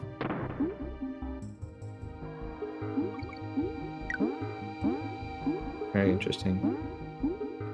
Okay, we're going to have a 21-24. It's really close to the end. I'm going to call it 21-25. for Stu, exit poison pond. Stu does go for this jump roll usually, so Yeah, this is a dangerous one. This is a dangerous one because if you miss it or if you're too late, you're dead. You're straight up dead. You can't save it. Oof. Dang it, dude. It's a little too early, but you'd really much rather be too early than too late on this one. 2 birds. Really satisfying to roll through those 2 birds at the same time. Yeah. Because Answers. in this game, the more enemies you roll into in a single roll, the faster you go. Just kind of the mechanic that sort of underlies extendos in an indirect way. Yeah. But yeah, so when you roll through multiple enemies that are really close to each other, you go from like a normal speed roll to a really fast roll, like immediately. Yeah, your speed doubles through every enemy that you roll through, capping at 4 enemies. Yeah. And I think 3 and 4 are like pretty close to each other as well. Yeah. But, like the 1, 2, 3 is a huge like acceleration. For Diddy it is, yeah. 1, 2, 3, 4 for Donkey is definitely a bigger step, but yeah, 1, 2, it's like 3, a smooth gradient. Yeah, 3 and 4 are definitely a lot closer for Diddy than they are for Donkey. But fun fact, Donkey rolling through 4 enemies is really close to the speed of Diddy rolling through 4 enemies. The exact same speed, as a matter of fact. Really? Oh, yep. See, they both cap at the same speed through 4 enemies. Except not really. Yeah, you never want to be Donkey. I would much rather be a Diddy than a Donkey. He's just like the better species, dude. Like better species. Stu having a go at Bob. Rolling through some guys. Jumping over the bees. Pretty dangerous. Stu about to do some... Oh, he already did the rope skips. Never mind. Oh, yeah. Watch out for these barrels, though. Alright, pretty good blackout. It's still... Did you catch the poison pond exit time? No, I didn't. I forgot about it. Okay. Terrible. Sorry. We'll just do end of World 5. I'm coming up to Frame World. The world's worst amusement park. It's all over so quickly. Ooh, okay, that could have been bad for Jackie.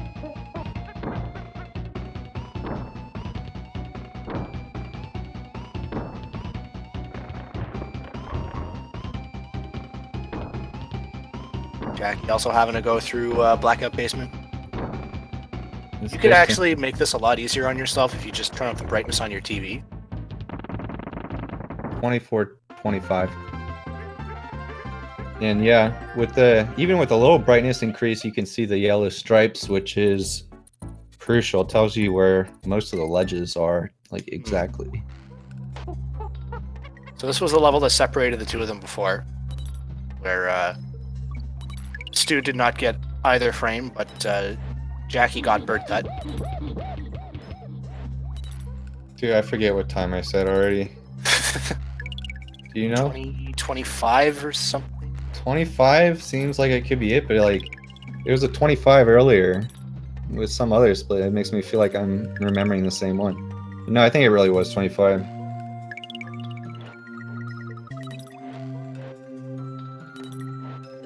Wow, they're closer than I thought. If it was indeed 25, then that is 54 seconds. So here's Stu setting up for bird tut. Needs this. Yeah, Jackie could still catch up with Crumb Tut. Okay, he nails it. Now it's gonna be hard. If Jackie gets Crumb Tut, that's a 10 or 15 seconds he's gonna gain off of him. But Jackie absolutely needs one of these frames to keep up with Stu right now. Okay, what the hell is Stu doing? Is he lost? He's playing like an idiot. Just go right. So you actually need to stay there to wiggle. We use a visual cue for letting the naughties fall in order to fit under these bees right here. Double bee stack. You actually lose, I believe it's 1 subpixel of height per frame or something like that. So you need to adjust your height.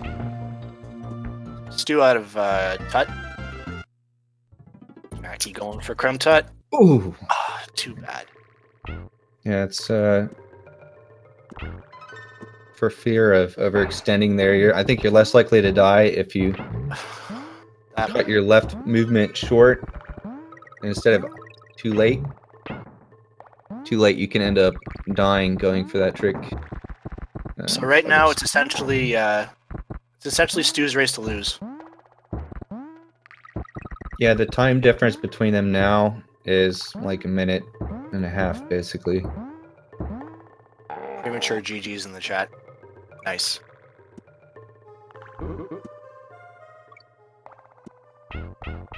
Ow. Must suck to be those beavers, dude. Like they were just born, spat out by this skull can. Like, how would you like to be born that way? And then immediately just get rolled right out, roll like into your face. Yeah, that sucks. All right, so the super jump roll. oh, there's a new strat. See, I thought he messed up, and no, that's cool. Very good. This level is now trivial.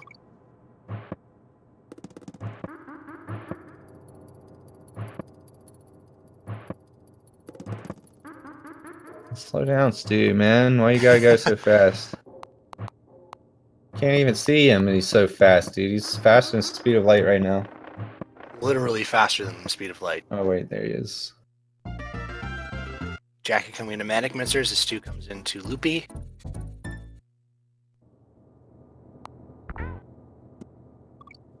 Yeah, that strat in Misty is a new find from just the past few weeks.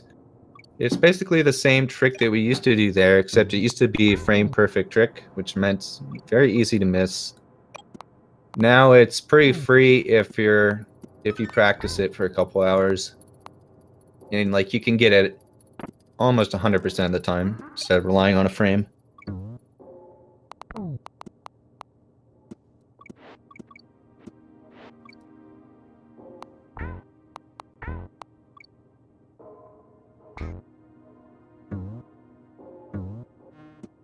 So at the end of Loopy Lights here, do note that he's probably solo Diddy. Any hits would kill him and lose like 30 seconds. It's true. And despite that, still doing the strat where you get right in the face of that Mankey they're called. Okay, Jackie does the setup for this that I knew.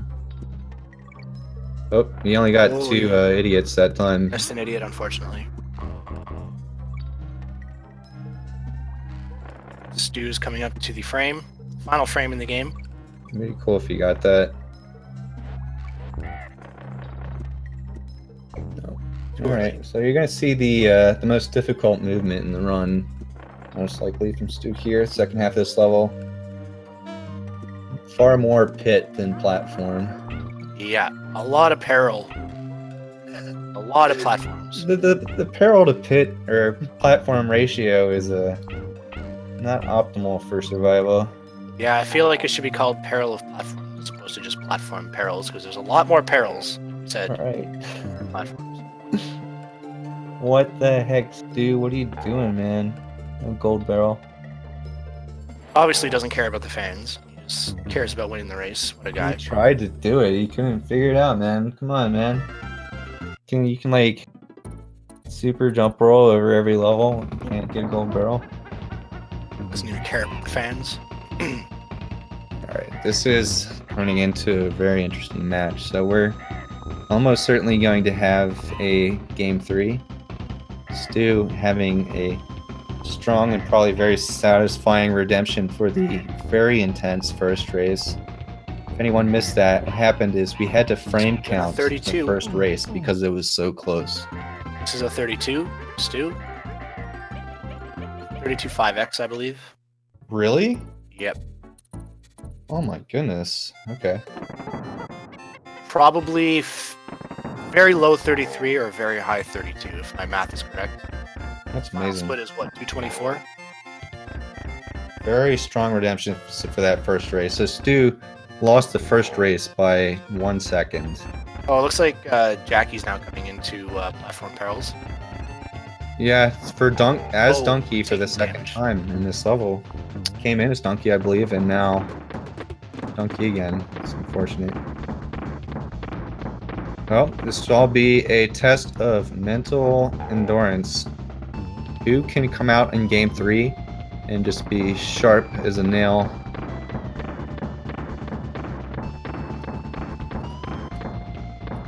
Like anything could play into this, you know, just their energy level for this particular time of day. Oh my goodness. Oh my goodness, Jackie almost died there for sure.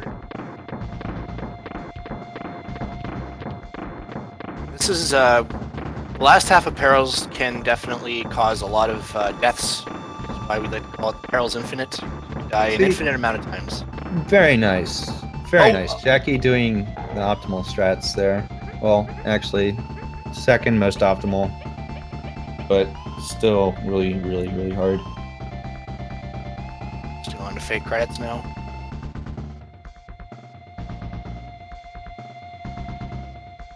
Donkey Kong. Yeah, dude. It's Kung Fu battle, dude. See the karate they're doing? So, Jackie still did a donkey, or did he sacrifice? It's just on a different phase than you see it sometimes. It is actually optimal to finish the K. Rool fight as Donkey because his fanfare is a lot quicker. Yeah, something to do with the overworld map, too.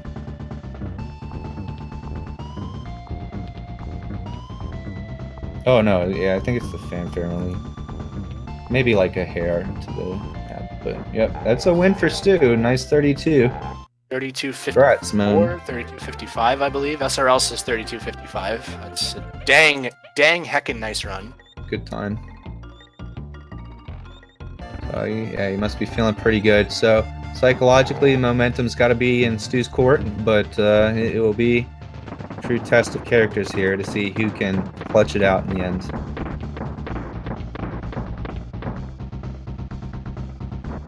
Can you go into it with a positive mindset and focus entirely on the game? I couldn't.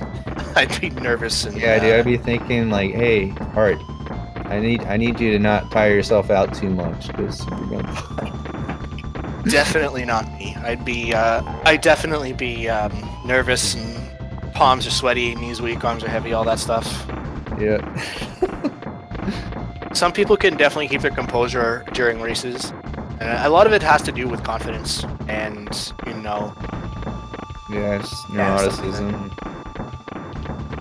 Alright, so Jackie finishing up with still an outstanding time. Oh wait, never mind. I wasn't memeing there, I actually thought that was the last hit. I'm serious, dude, I just thought that was the end of the race. Yeah, 34 is still a pretty good time. See, if I'd be racing, my mental fatigue would be gone. And, oh yeah, especially in a stressful game like this. Like the first, I don't know, 18-20 minutes are pretty easy going, but after that it just ramps right up. The last 10 or so minutes of this game are just absolute, well, hell. You know, that's what we call World 5.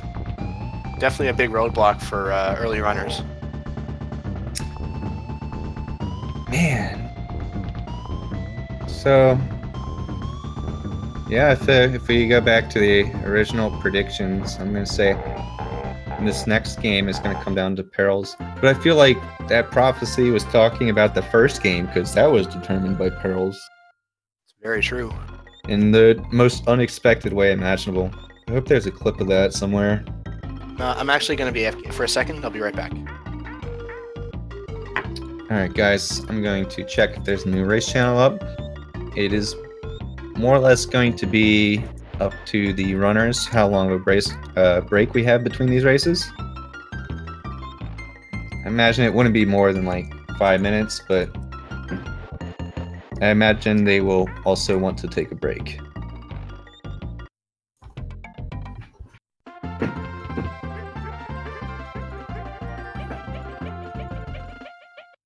Hopefully both racers remember to reset their consoles. So as you collect those little golden animal tokens throughout the game, those are actually kept in memory if you were to just let the credits finish and start a new run. So you gotta reset.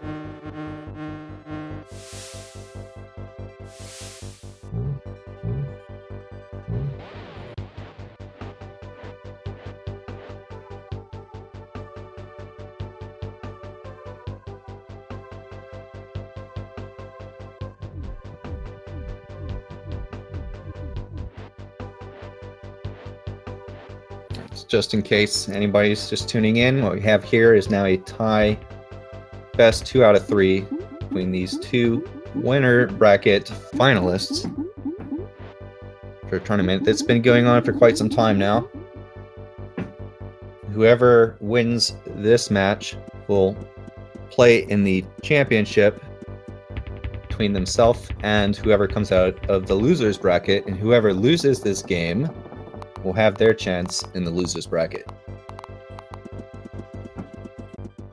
I want to point out that the first race of this match between IWannaBeYourJacky and Stu was determined by a frame count, which personally I've never seen happen in a race, let alone a race as close to the end of a tournament as this one. So that was pretty cool.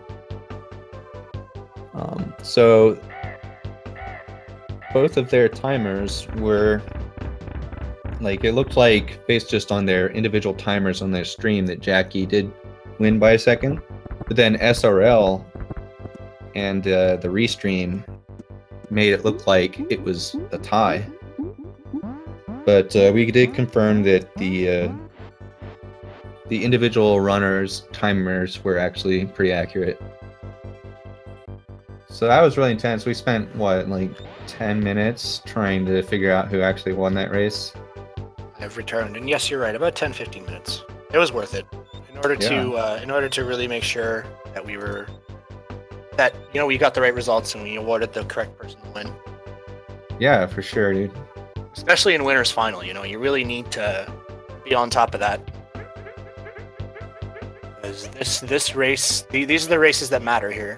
And frames don't lie, too. I always like to just have that number, even if you know the timer matters. Like if it's a run you really like, it's just good to know that exact number. And it was just about 2 seconds, or a second and a half between the two runners.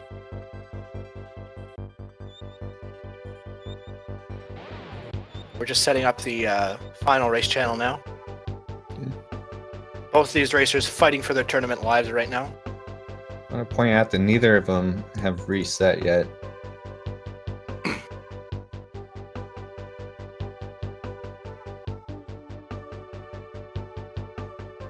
If you're just joining us now, we are on Game 3 of the best of 3 for the winners finals in the Donkey Kong Country All Stages Tournament 2018. I am Dustpan2112, joined by my good dear personal friend, Mike Canis. That's right, Canis and Dustpan commentating the ultimate race of all stages in the year 2018. Current year 2018. Yeah. This game also, in case anyone didn't know, is going to be featured at AGDQ in just 1 month. And Stu will be one of the runners representing our community there. It's going to be a three-way race between Stu, Void, and Faflo. Void becoming, I believe, the first person to have raced all 3 Donkey Kong Country games at a GDQ. True. Or at least showcased all 3 games. Yeah, interesting. Gotta get that trilogy in. But that was the trilogy relay, where he did 2 any. Oh, I know. I'm just saying, like somebody else could do all 3 games by just getting trilogy in. Stu actually got the DKC Trilogy World Record yesterday, which is actually now becoming like super optimized for the first time ever. Like at first it was kind of a meme category. There were like 3 times on the leaderboard. But over time, that is actually like whittling down to truly optimal play, such that it's like it can be a really good competitive category. So it'd be great to see more people pick that up. Yeah, actually, if you watched the SNES Superstar Marathon, you would have seen Stu race DNA 423 in Trilogy. Another very, very close race. One of the realliest races I ever saw. It was definitely a really race. Well, we're going on to game 3 now. Both runners are getting ready. Both have reset their consoles. It's important that when you're racing this game to reset your console in between races, because your animal buddy tokens carry over, and if you were to collect 3 of them, well, it's going to send you into a very long bonus level. We're on a delay here, so I'm seeing that they're going. Assuming we'll see that shortly on the stream. You have any predictions as to who's going to win this race, Canis? I'm gonna stick by the initial prediction, which would mean that Jackie is going to be ahead for this race until very end, and Stu's going to win, just based on who won game 1 versus game 2. They both started very closely this time, which is good. I do predict Stu is gonna walk away with this one, but it's gonna be close, very close. Here we are in game 3. He's gonna walk away, definitely not run away with it, or even crawl away. Yeah, Jackie is definitely no pushover. I would like to see some momentum shift throughout the race.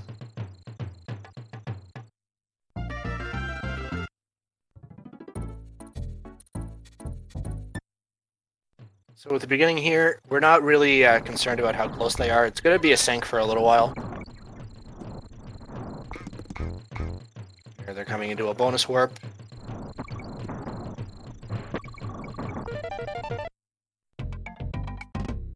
The beginning always feels so like lackluster after watching the end of another race. It does. It's hard to stay as hyped, but I guess that's our job. You see that rope grab? Wow. I missed it. Barely grabbed the rope. Crazy. They grabbed the ropes. It was nuts. Are we going to see the death at the end of Reptile this time? Someone going to get kicked in the face? Who knows? Yeah, it's just, there's 2 really common deaths in this level. To the first enemy in the level and the last enemy of the level. The first, yeah, you're right. The first and the last. I didn't think of that. So, as far as difficult levels go, in World 1, this is probably the hardest. It's saying a lot about the other levels, because the other levels are fairly easy compared to these. Or this, I should say. Yeah, you just don't expect any mistakes from these guys in the first 2 worlds. True. Coming into Coral Capers, my favorite soundtrack in the game. Chat, why don't you go ahead and tell us your favorite song from the Donkey Kong Country series soundtrack? Could be from any of the 3 games. Mine's Aquatic Ambience. Go ahead. I was just saying mine is Aquatic Ambience, probably followed closely by Mining Melancholy from DKC 2. Nice. Mine would be Crook's March. Without a doubt. Yeah, classic, good one. Definitely a stressful song too. So the levels that they're featured in are very, very stressful. Smash Mouth. And now you're a rock star. Oh my god. Yeah, it's that really also it helped get the DKC series off the ground, you know, including that song. Mm-hmm. Extra special shout outs to the audio team. David Wise especially is a genius. Along with Evelyn Fisher. Cascade Capers. What is the that? Water level? I think that's the water levels in DKC 3. Oh, okay. Yeah, it's pretty good. I like, yeah, Gangplank Galleon's awesome too. Also has the additional, like, benefit of being sort of the main song for the whole game. It's the only song from the series that has lyrics. This is true. Well, that and All-Star. Yeah. Stu dropping a hit on the beaver there, so Jackie's gonna pull ahead probably by about a second and a half, 343 to 345. Water World, that's the name of the DKC 3 water levels. Oh, okay. Alright, check this extendo out. So that gap that they rolled across with the bird in the middle of it, cannot be crossed unless you do a special kind of roll called an extendo. And what all extendos really to do is they store the extra distance of rolling through an enemy until you choose to use that extra distance. Anybody else really hate birds? Yeah, dude. I really hate birds, so... I really hate birds, too. Hopefully neither of them die, because if they do, it will be because of a bird. Probably, yeah. An air bird or a seabird. Yeah, bouncy bird. A lot of bouncy birds in this level. Yeah.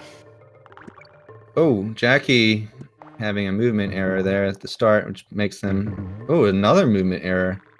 Yeah, so if you start your roll a little too early, it's gonna die earlier. So, and you can get caught on those corners there. What's this strat with rolling the tire in front of you now? I think it just gets a tire roll off and saves frames. Try hard. It's really hard to control. I don't know if either of them did it optimally. Stu doing spooky jump. What a mental case. Jesus. I mean, he did it faster. He saved time there.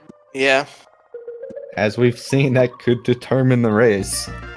I mean, spooky jump saves what, like 0.3, 0.2 if that? Yeah, that probably wouldn't determine the race. But I will gladly not knock on wood with that statement. That'd be so cool if it was that close. You want to go through retiming it again? Yes, I can do it so much faster now. I've practiced at it. So again, coming on to the first instance of a super jump in the run. Going to ensure that we swap the donkey and take damage on this slope. So Donkey Kong gets propelled upwards, giving him infinite height. We're going to get him back and take damage. And yeah, just fly upwards forever until we let go of the B button. Eventually you can wrap around to the death zone at the bottom if you hold on to B long enough.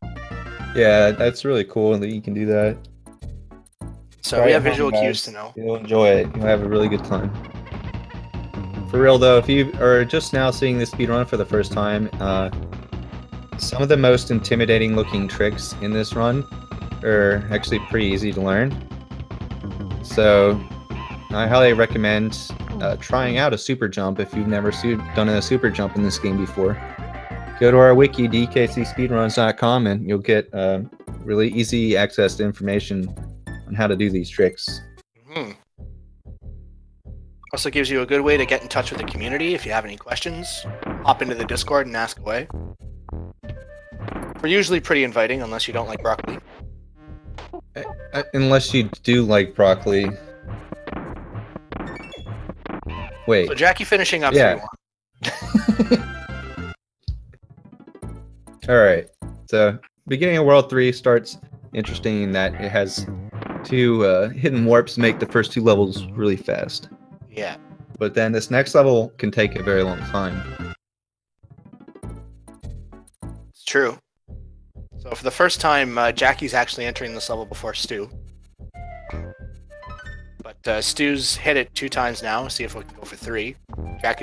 Jackie did hit it last run, but he got a weird variation of it, which we don't have enough time to explain. Alright, got regular super jump. And Stu died. Oh, Stu died! Alright, so my prediction would come true now if Jackie stays in the lead until Perils. Although if Stu does get the super jump roll here, it could close the gap a lot faster. Yeah, actually, yeah, dying and then getting the super, like the good version the second time is not that big a time loss compared to what Jackie's doing. At least in this scenario. Alright, so just another super Stu jump. loses like, I think it's like 40 seconds or something. So let's check the timers. I'll take a look at Jackie's. Okay. Jackie finishes with a 25. See, there's that number again. There's that number again. Well, we talked about it, so we can't doubt it. It's definitely 25. Now we're going to think 25 later in the run when it's not 25? Well, everything's 25. I guess you're right. I'm going to Temple Tempest now. Oh! Definitely had a bit of a movement error there. Oh. Yep, so about 20 or 30 seconds. 53 it was. 28. Good job, team. Jackie skipping the rope, rolling where you're not supposed to roll. Which people would go for the SFR here? There's a new trick in this level. It doesn't really save time, but it doesn't really lose time either, and it looks cool. It breaks fairly even, yeah. Really, just like it looks awesome. I think it's like, what is this guy doing? Is he lost? Is he going backwards? Oh wait, flying. So Jackie's now going to be attempting the map warp. The community had a long debate about whether or not to include map warp in the all stages route. They ultimately agreed. It was before my time, but they ultimately agreed to allow it in all stages. Second try. I don't know if there is an agreement there. It's more like a campaign of tyranny, at least from what I've heard from a certain someone. It's more along the lines of we're gonna do it with like it or not. Yeah, makes sense though. You're beating the stage, but you're not technically entering. That's where the great debate came in. Well, you're getting the map to connect though.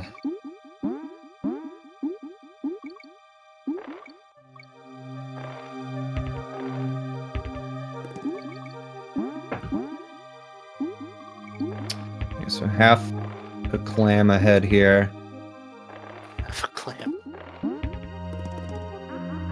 So the interesting thing about On Guard compared to the other two games in the Donkey Kong Country series is in here he's essentially invulnerable when he's in his stabbing animation, but it's actually faster if you time your lunges as opposed to just mashing away like he would in 2 and 3. But in 3 he is absolutely invincible, except for something like 6 frames on the Lurkins. Yep. He's invincible, but at the same time I think the Lurchins are a good counter to like invincibility. Yeah. Like...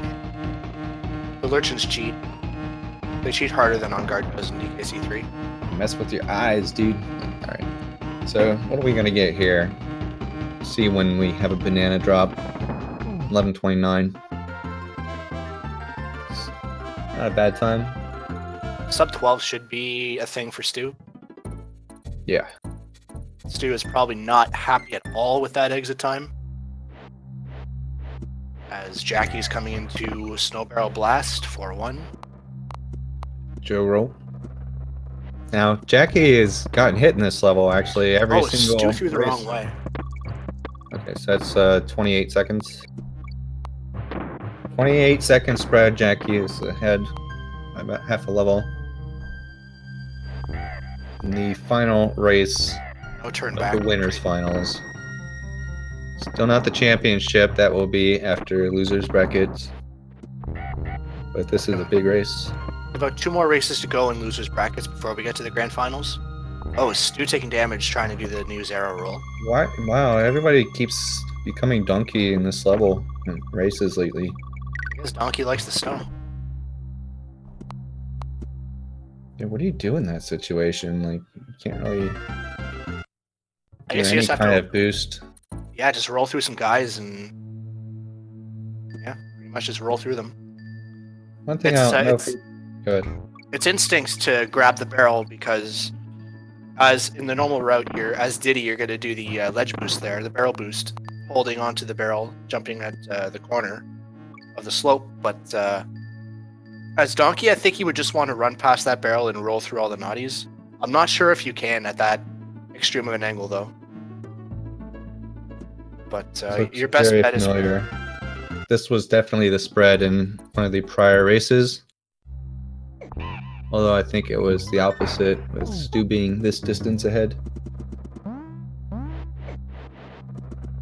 Jumping over the ceiling there, you can actually sort of clip out of bounds by holding down, as you grab the rope, which is weird. But yeah, by holding down as you jump over the top of that rope, you'll sort of get stuck very briefly over the top of the screen, and you can press Y to roll into the warp barrel over the screen. Yeah, there's a little platform there. Just roll off of it.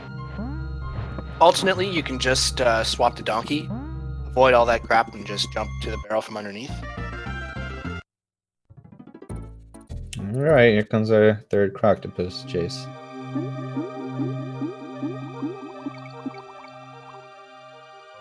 I think Bird is a very good example of how you should face your problems in life, and that's just fly over the things you don't want to deal with. Eventually, everything just solves itself.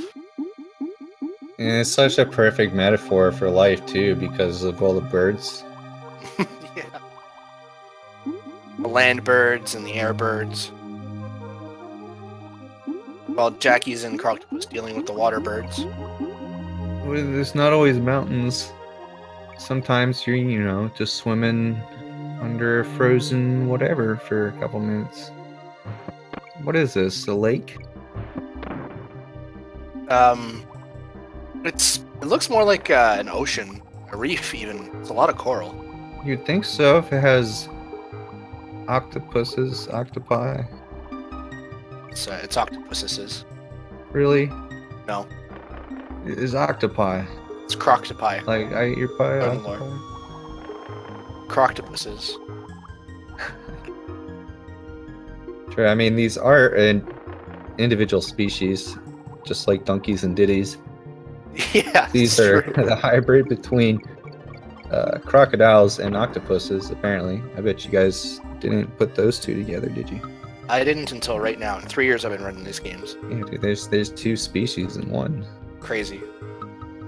Except that it doesn't really look like it. It looks like an octopus. And they just like the sound of K. But they're not spelled with a K. Yeah, which is weird, because everything else is in this Ah. game. So one thing you can get from this game is consistency. Except with that. Too much to ask. So you saw Jackie bop a little bit of a corner there. Yeah, I've seen Does- him hit a couple, actually. It does kill your momentum. You can lose frames or seconds. And it adds up.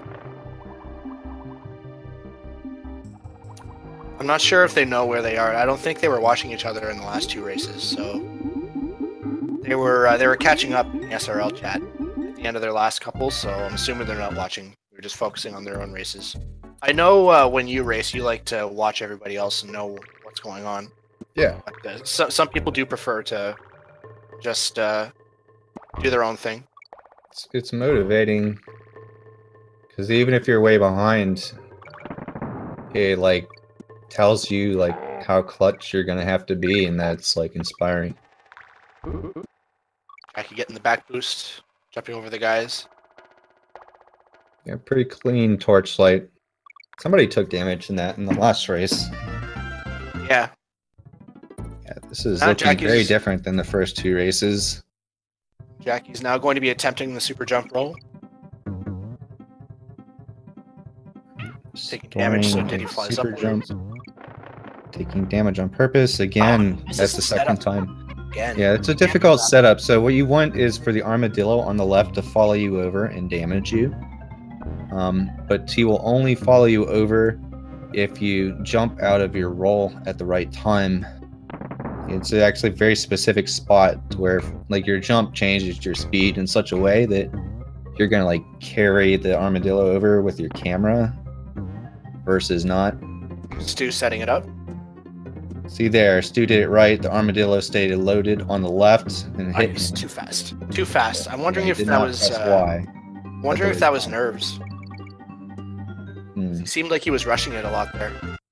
Yeah, if he's grabbing that DK barrel instead of the one after halfway, it seems likely nerves.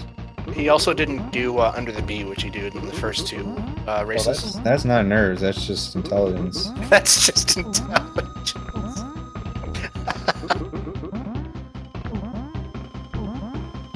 So Jackie demonstrating the corner glitch up top there, so you can hit him at the most optimal time.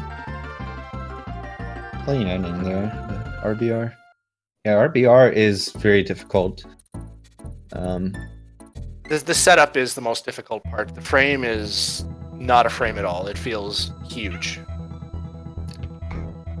Speaking of setup, Jackie again doing the wrong one here. Does he get the frame? Yes, Yes, he does. It was worth doing that setup. 3 idiots. Yep, 3 idiots. That saves a lot of time. Over 20 seconds.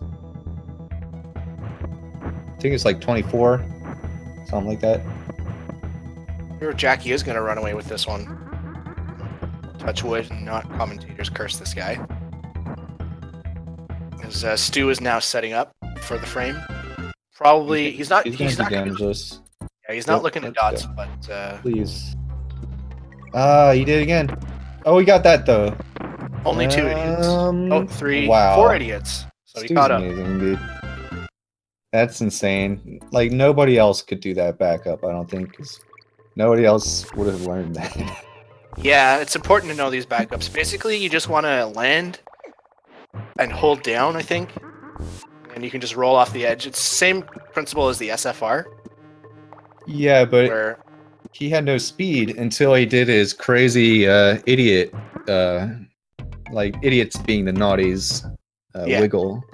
Like that rolling that he was doing back and forth to hit all the idiots was not easy at all. So I think what he did was actually amazing.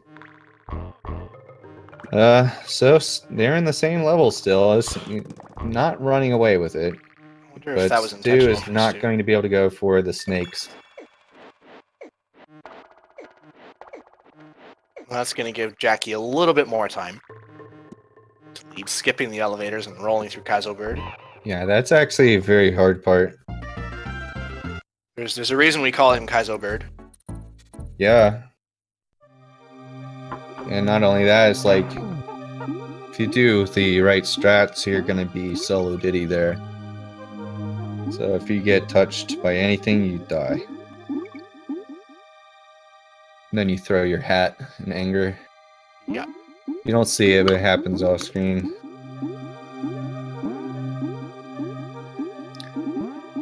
Jackie having his way with Poison Pond. Yeah.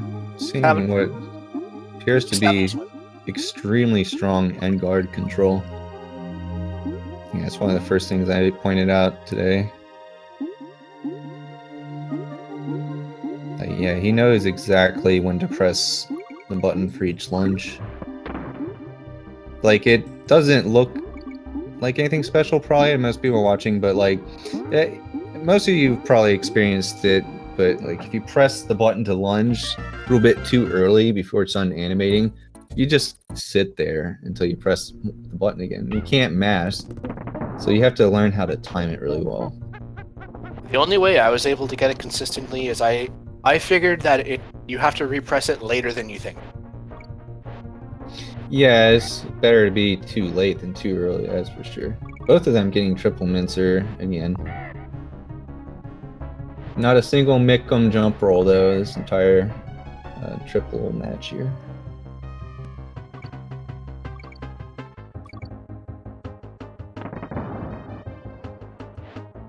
Okay, losing in guard, but not a big deal.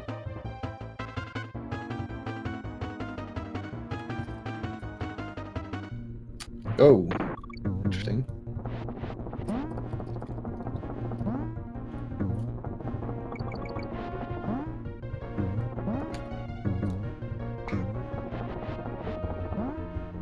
Oof. So it looked like Stu tried to go for that jump roll, but it was a little bit too early. As I said in the previous race, it's a lot more optimal to be, well, it's optimal to hit the frame, but in the best case scenario, you're too early, because if you just bounce on the bird, there's no recovering, and you die. You have to start over again. Yeah. So a lot of players would consider that the correct move strategically in a race is to just not even go for that. And if you're going to go for it, don't ever release right as you're setting it up, and make sure you're too early if you're going to be off. Basically, just always be too early. What you want to do. Jackie is... So this is match 3. Whoever wins this wins the entire winners finals. Wins life. And Jackie is, I want to say, about 45 seconds ahead. I'll take a look at his timer when he ends. Okay. When he ends World 5, I'll entering the level that Jackie is just now finishing. 43. It's sort of a moderate length level. 44. It's also a pretty easy level to die in though, so that could play a role, but I doubt it. the lights are on cycles. Whoa, Yeah, I saw that. That's the thing, though. Like, you can resist commentary curse. Like, you just got to be able to feel it coming, and then, yeah, you're fine. And then it's not commentator's curse. Then it just becomes a commentator's prophecy. Yeah, exactly. And Stu has he has a curse like ward, so he can be fine. But I remember him. One of the quotes he told me that made me especially upset one day. Oh, 25 it was. So that's how much? I said 43. Can't do the math. No, I can. 36. So this is definitely still anyone's race. Jacky misses the frames in the coming level, and Stu hits them. He's pulling ahead. But going back to what I was saying, Stu said something in his early days that has definitely frustrated me. He says, why be good when you can be lucky? And yeah, he's good for saying things like that. If you have an opinion, Stu has opinions. But we're not here to talk about where people store their bread. We're here to talk about Donkey Kong. The distance between these runners in this race is such that I don't even really consider Jacky ahead so much. It's just like a small advantage going into World 6 because this level really matters. Let's see what happens. All right. Third time, he was a little apprehensive on it. I don't blame him. It's a hard trick. Whoever gets this frame is going to be looking good. All right. So a little too late. Stu might end this level before Jacky does. Let's see what happens. Very, very exciting for Stu. Oh yeah, sound went away. Well, if you just put in the Smash Mouth song All Star, then you'll know what the game will be playing. Oh, Jacky's capture died? Okay, I'll switch it off to Stu real quick here. Stu going for Bird Tut.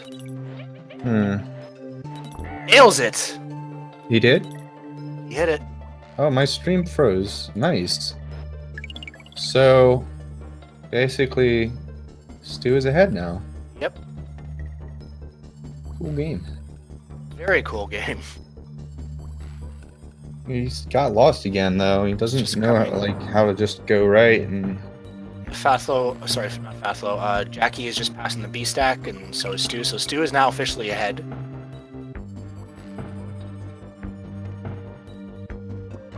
And I'm really disappointed the commentary restream for whatever went down when Jacky did his restart. So it is now about 3 or 4 seconds coming into insers. This is crazy.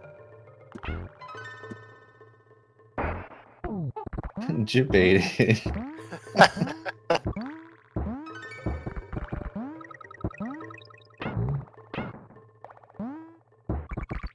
I'm quite nervous right now. I don't know what to say. They're nervous too. They're both grabbing midway in this level, which normally you would skip. Both fighting for their tournament lives. Well, not their tournament lives, but their winner's bracket lives. The winner gets a trip to the grand finals. This is very exciting. The loser goes down to the losers finals. Next level has that new trick that they probably have over a 90% chance of getting, but if one of them misses it, they pretty much throw away their chance of winning. Jacky got 3 idiots last time, while Stu got 4, so...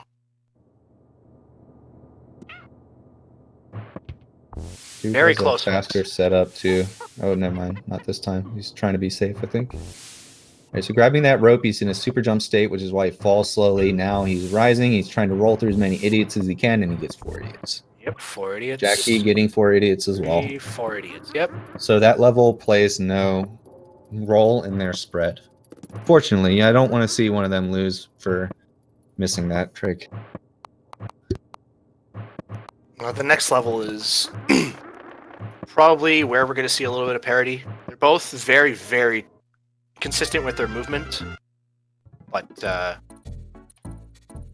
got a 40 entrance and a 44 entrance, so about 4 seconds separate the runners now. Anything can happen. Death, you take damage, Jackie stopped to get Donkey, so that's going to put him behind just a little bit. Yeah, but I was gonna say you could get hit by the last Mankey in this level. I've seen it happen if you don't grab your DK barrel. Maybe Jackie's gonna go for the SJR here. No. I don't think he knows it. Although I could. And it hasn't caught on yet. The obvious correct strat to use there. It's more of an any percent thing. Alright, so Stu has to be very careful. He will die if he gets hit, and he's playing it somewhat risky. Fun fact, lore update. Stu lost his very first 32. Oh my goodness! Dang. I told you, dude. You got. Oh man, you need that DK barrel. Oh, you need that DK barrel because that Mankey dude kills you if he hits you. So I switched audio back to Jackie. Hopefully it's gonna show up. But Jackie now coming into platform perils.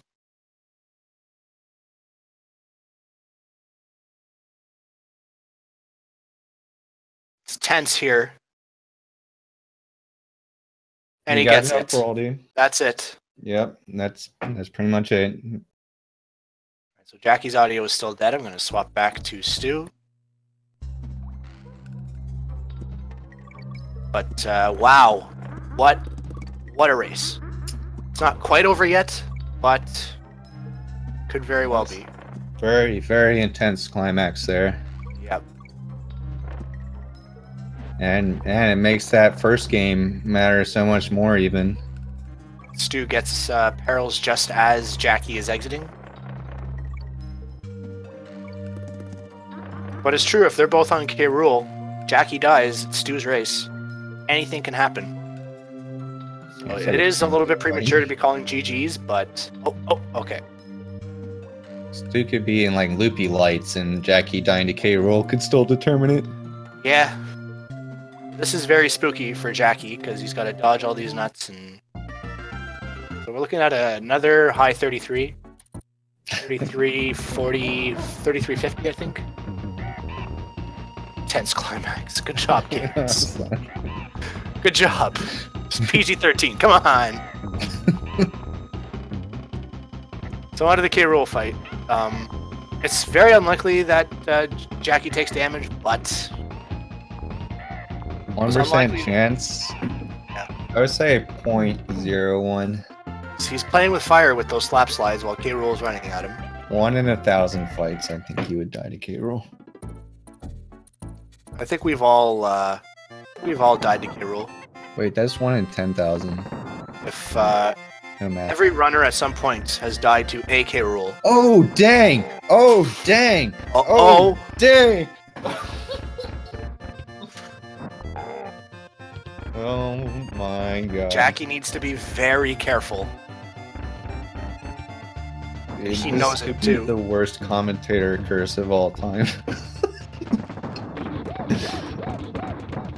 99% made up on the spot.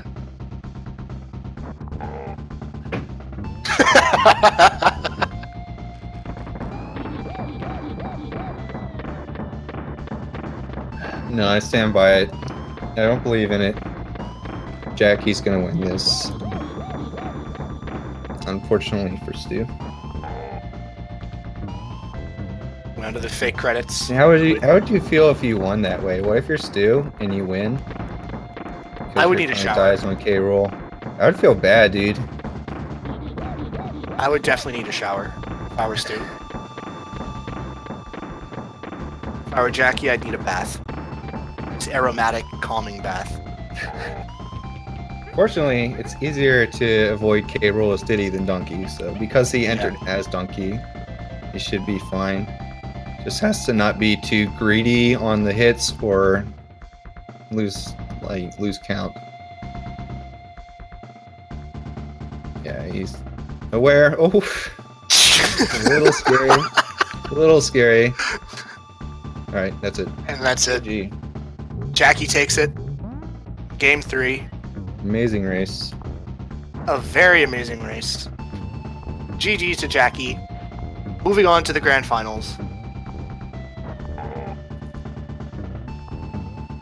And the first race, which was decided by frames, and the second race, which was decidedly a Stu victory. Third race, which was decidedly a Jacky victory. Wow. All because Stu died in Loopy. In the exact same spot that I cursed him on. I was mentioning that Stu lost his first 32 in Loopy at the end. Oh, you were saying that? Yeah. Oh, geez, I didn't even realize that. So we both cursed him. Like, Yeah. 'cause I said, like, I don't know, man, like that last Mankey, if you don't have that DK barrel, that last Mankey can be kind of scary. I was talking about the Mankey roll part where you like get right in his face. I never expected the barrels. Yeah. But So if you we're gonna play wait to that see. level optimally, you got to stay really low to the ground so you can like roll a lot, which means like the closer you get to those barrels, sort of without touching them, the more optimal you can be. So we're going to see if the two are willing to come in for an interview. I hope they are, because we definitely have a lot to talk about. This could very well be a Grand Finals rematch if Sure. Stu has a run. Well, Stu is already taken to the losers finals to face the winner of Faflo and Peachy and Nay. Yeah, who did Peachy lose to? Peachy lost to Jacky, Really? as a matter of fact. Oh, dang, dude. All right. Yep. It's like a new god has arrived on the scene. Mhm. God Slayer, dude. So Stu has think declined an that's interview, Jacky. unfortunately. What? Stu has declined an interview. Gotcha. He, I don't blame him. I wouldn't want an interview also. Yeah, I would be pretty rattled. But so congrats to him on a great race. Trilogy world record, by the way, yesterday for the DKC trilogy, including an insane time for this game. So give both players a round of applause and big GG. Big GGs and nice runs for both of our runners. Excellent, excellent show. It looks like Jacky's about ready to be brought in here, so I'm going to quickly slide him up here. Hello, Jacky. Congratulations. Nice run. Your mic is muted. I'll wait for you to fix that. But, wow, what what a race. I mean, all three. Oh, he left. Yeah, Yes, he very wasn't. intense moments at the end there. And he's back. Hey. Is it okay? Yep. Yep, we are. Oh, nice. Hey, GG. That was Yeah. GG. Congratulations. Making it to the grand finals of the tournament. Still going undefeated. Only dropping 2 races. How do you Yeah, feel? thank you. Second win, dude. That's quite unexpected, to be honest. The first race was so exciting. Like, it was so tense. Like, who won? Oh yeah, I was like everybody. At the same time, I was like, "What the fuck happened? What the hell happened?" Sorry for that. Right? Uh, Yeah, I'm it was really intense. Yeah, if I were to rate that on top races I've ever seen in my life, it would probably be top 2, dude. Like, Absolutely. Yeah, man. Well, I'm glad it was that great. I mean, my second race was really bad. So yeah, I was not happy with it, and yeah, I was definitely sure I was going to lose the third one. I guess some bad things happened to Stu. Yeah, Yes, he died to the Mankey at the end of Loopy. Mm-hmm. Oh no. Yeah. Not Yeah. that. And I saw you went into that level with the DK barrel. So that You if you went out of took your way to damage get in the Loopy, barrel, you'd yeah. survive. And he didn't. I always, well, I mean, not always, but most of the time I take DK right there because I always miss the last big jump before all the bees. The yeah, B ledge.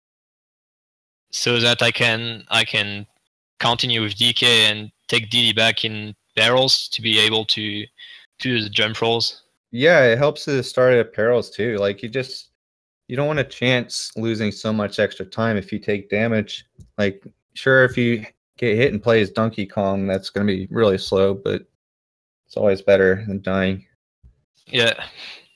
Always better, yeah. Very, But- very entertaining races, and very, very proud of how far you've come in such a short time. Like you just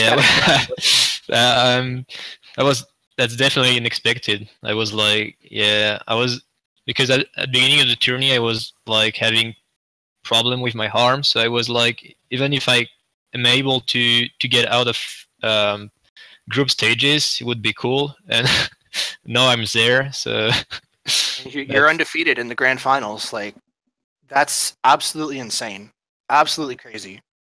Yeah, actually, that's not like I was expected to lose right there because I have exam in not a long time, so I was like, okay, I'm gonna lose, and I can do the loser finals like after in in the end of December. But so I'll see. Yeah, you're able to take down Peachy, one of the oldest runners of this game, and Stu, one of the most consistent runners. So I don't mean to keep pumping you up like that, but it's just crazy. I can't get over that. Yeah, How Yeah, far you've come. Yeah, it's really crazy. I'm still not realizing. I mean, for me, it was definitely sure Stu was going to at least going to the winner finals. I'm like, I'm gonna do my best, but he's able to do 32 like without any problems. He did it like on the second race, but after like, yes, that's really bad to lose to that Mankey, man. Mm-hmm. Have you guys had just like friendly races before? No, I don't think so, because Really? like all the degen stuff was like too much degen for me because because I'm on European time, so like it's maybe like 4 or 5 a.m. Oh so yeah. I'm not, like it's really True impossible degen. to do, and I don't know. Understood. I think actually like the only races I did with you was the anniversary race, like I don't know, 2 weeks ago or something like that. 3 weeks ago. Yeah. So yeah, no, we didn't race together before, but yeah, it was. I think it's definitely based on the consistency right now. It's definitely the best player, I think, with Fetlo, but Fetlo is crazy. It's crazy Yeah. good. So, yeah. Fathlow's a lunatic. So who of the remaining people in the tournament haven't you raced still? Well, I don't know who is still there. I guess like Nay and Fetlo are still there. I don't remember it. Yeah, the losers semis are actually waiting on a race between Nay and Peachy. Oh, okay. And, Nay then Peachy, yeah. Fathlow's going to play the winner of that.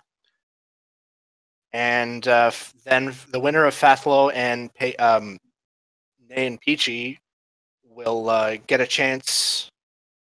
Wait a minute, how does that work? Yeah. And are going to go against Stu in the losers finals, and the winner of that is going to face you in the grand finals. Okay, nice. That's amazing. So we're down to the last. It could be 6 games in a row. Yeah, the last few races, we might actually finish a tournament. Us as a community might actually finish a tournament, and I think that's more monumental than anything else. If you know anything about us, yeah. We're a bunch of rebels. It's almost rebel board community.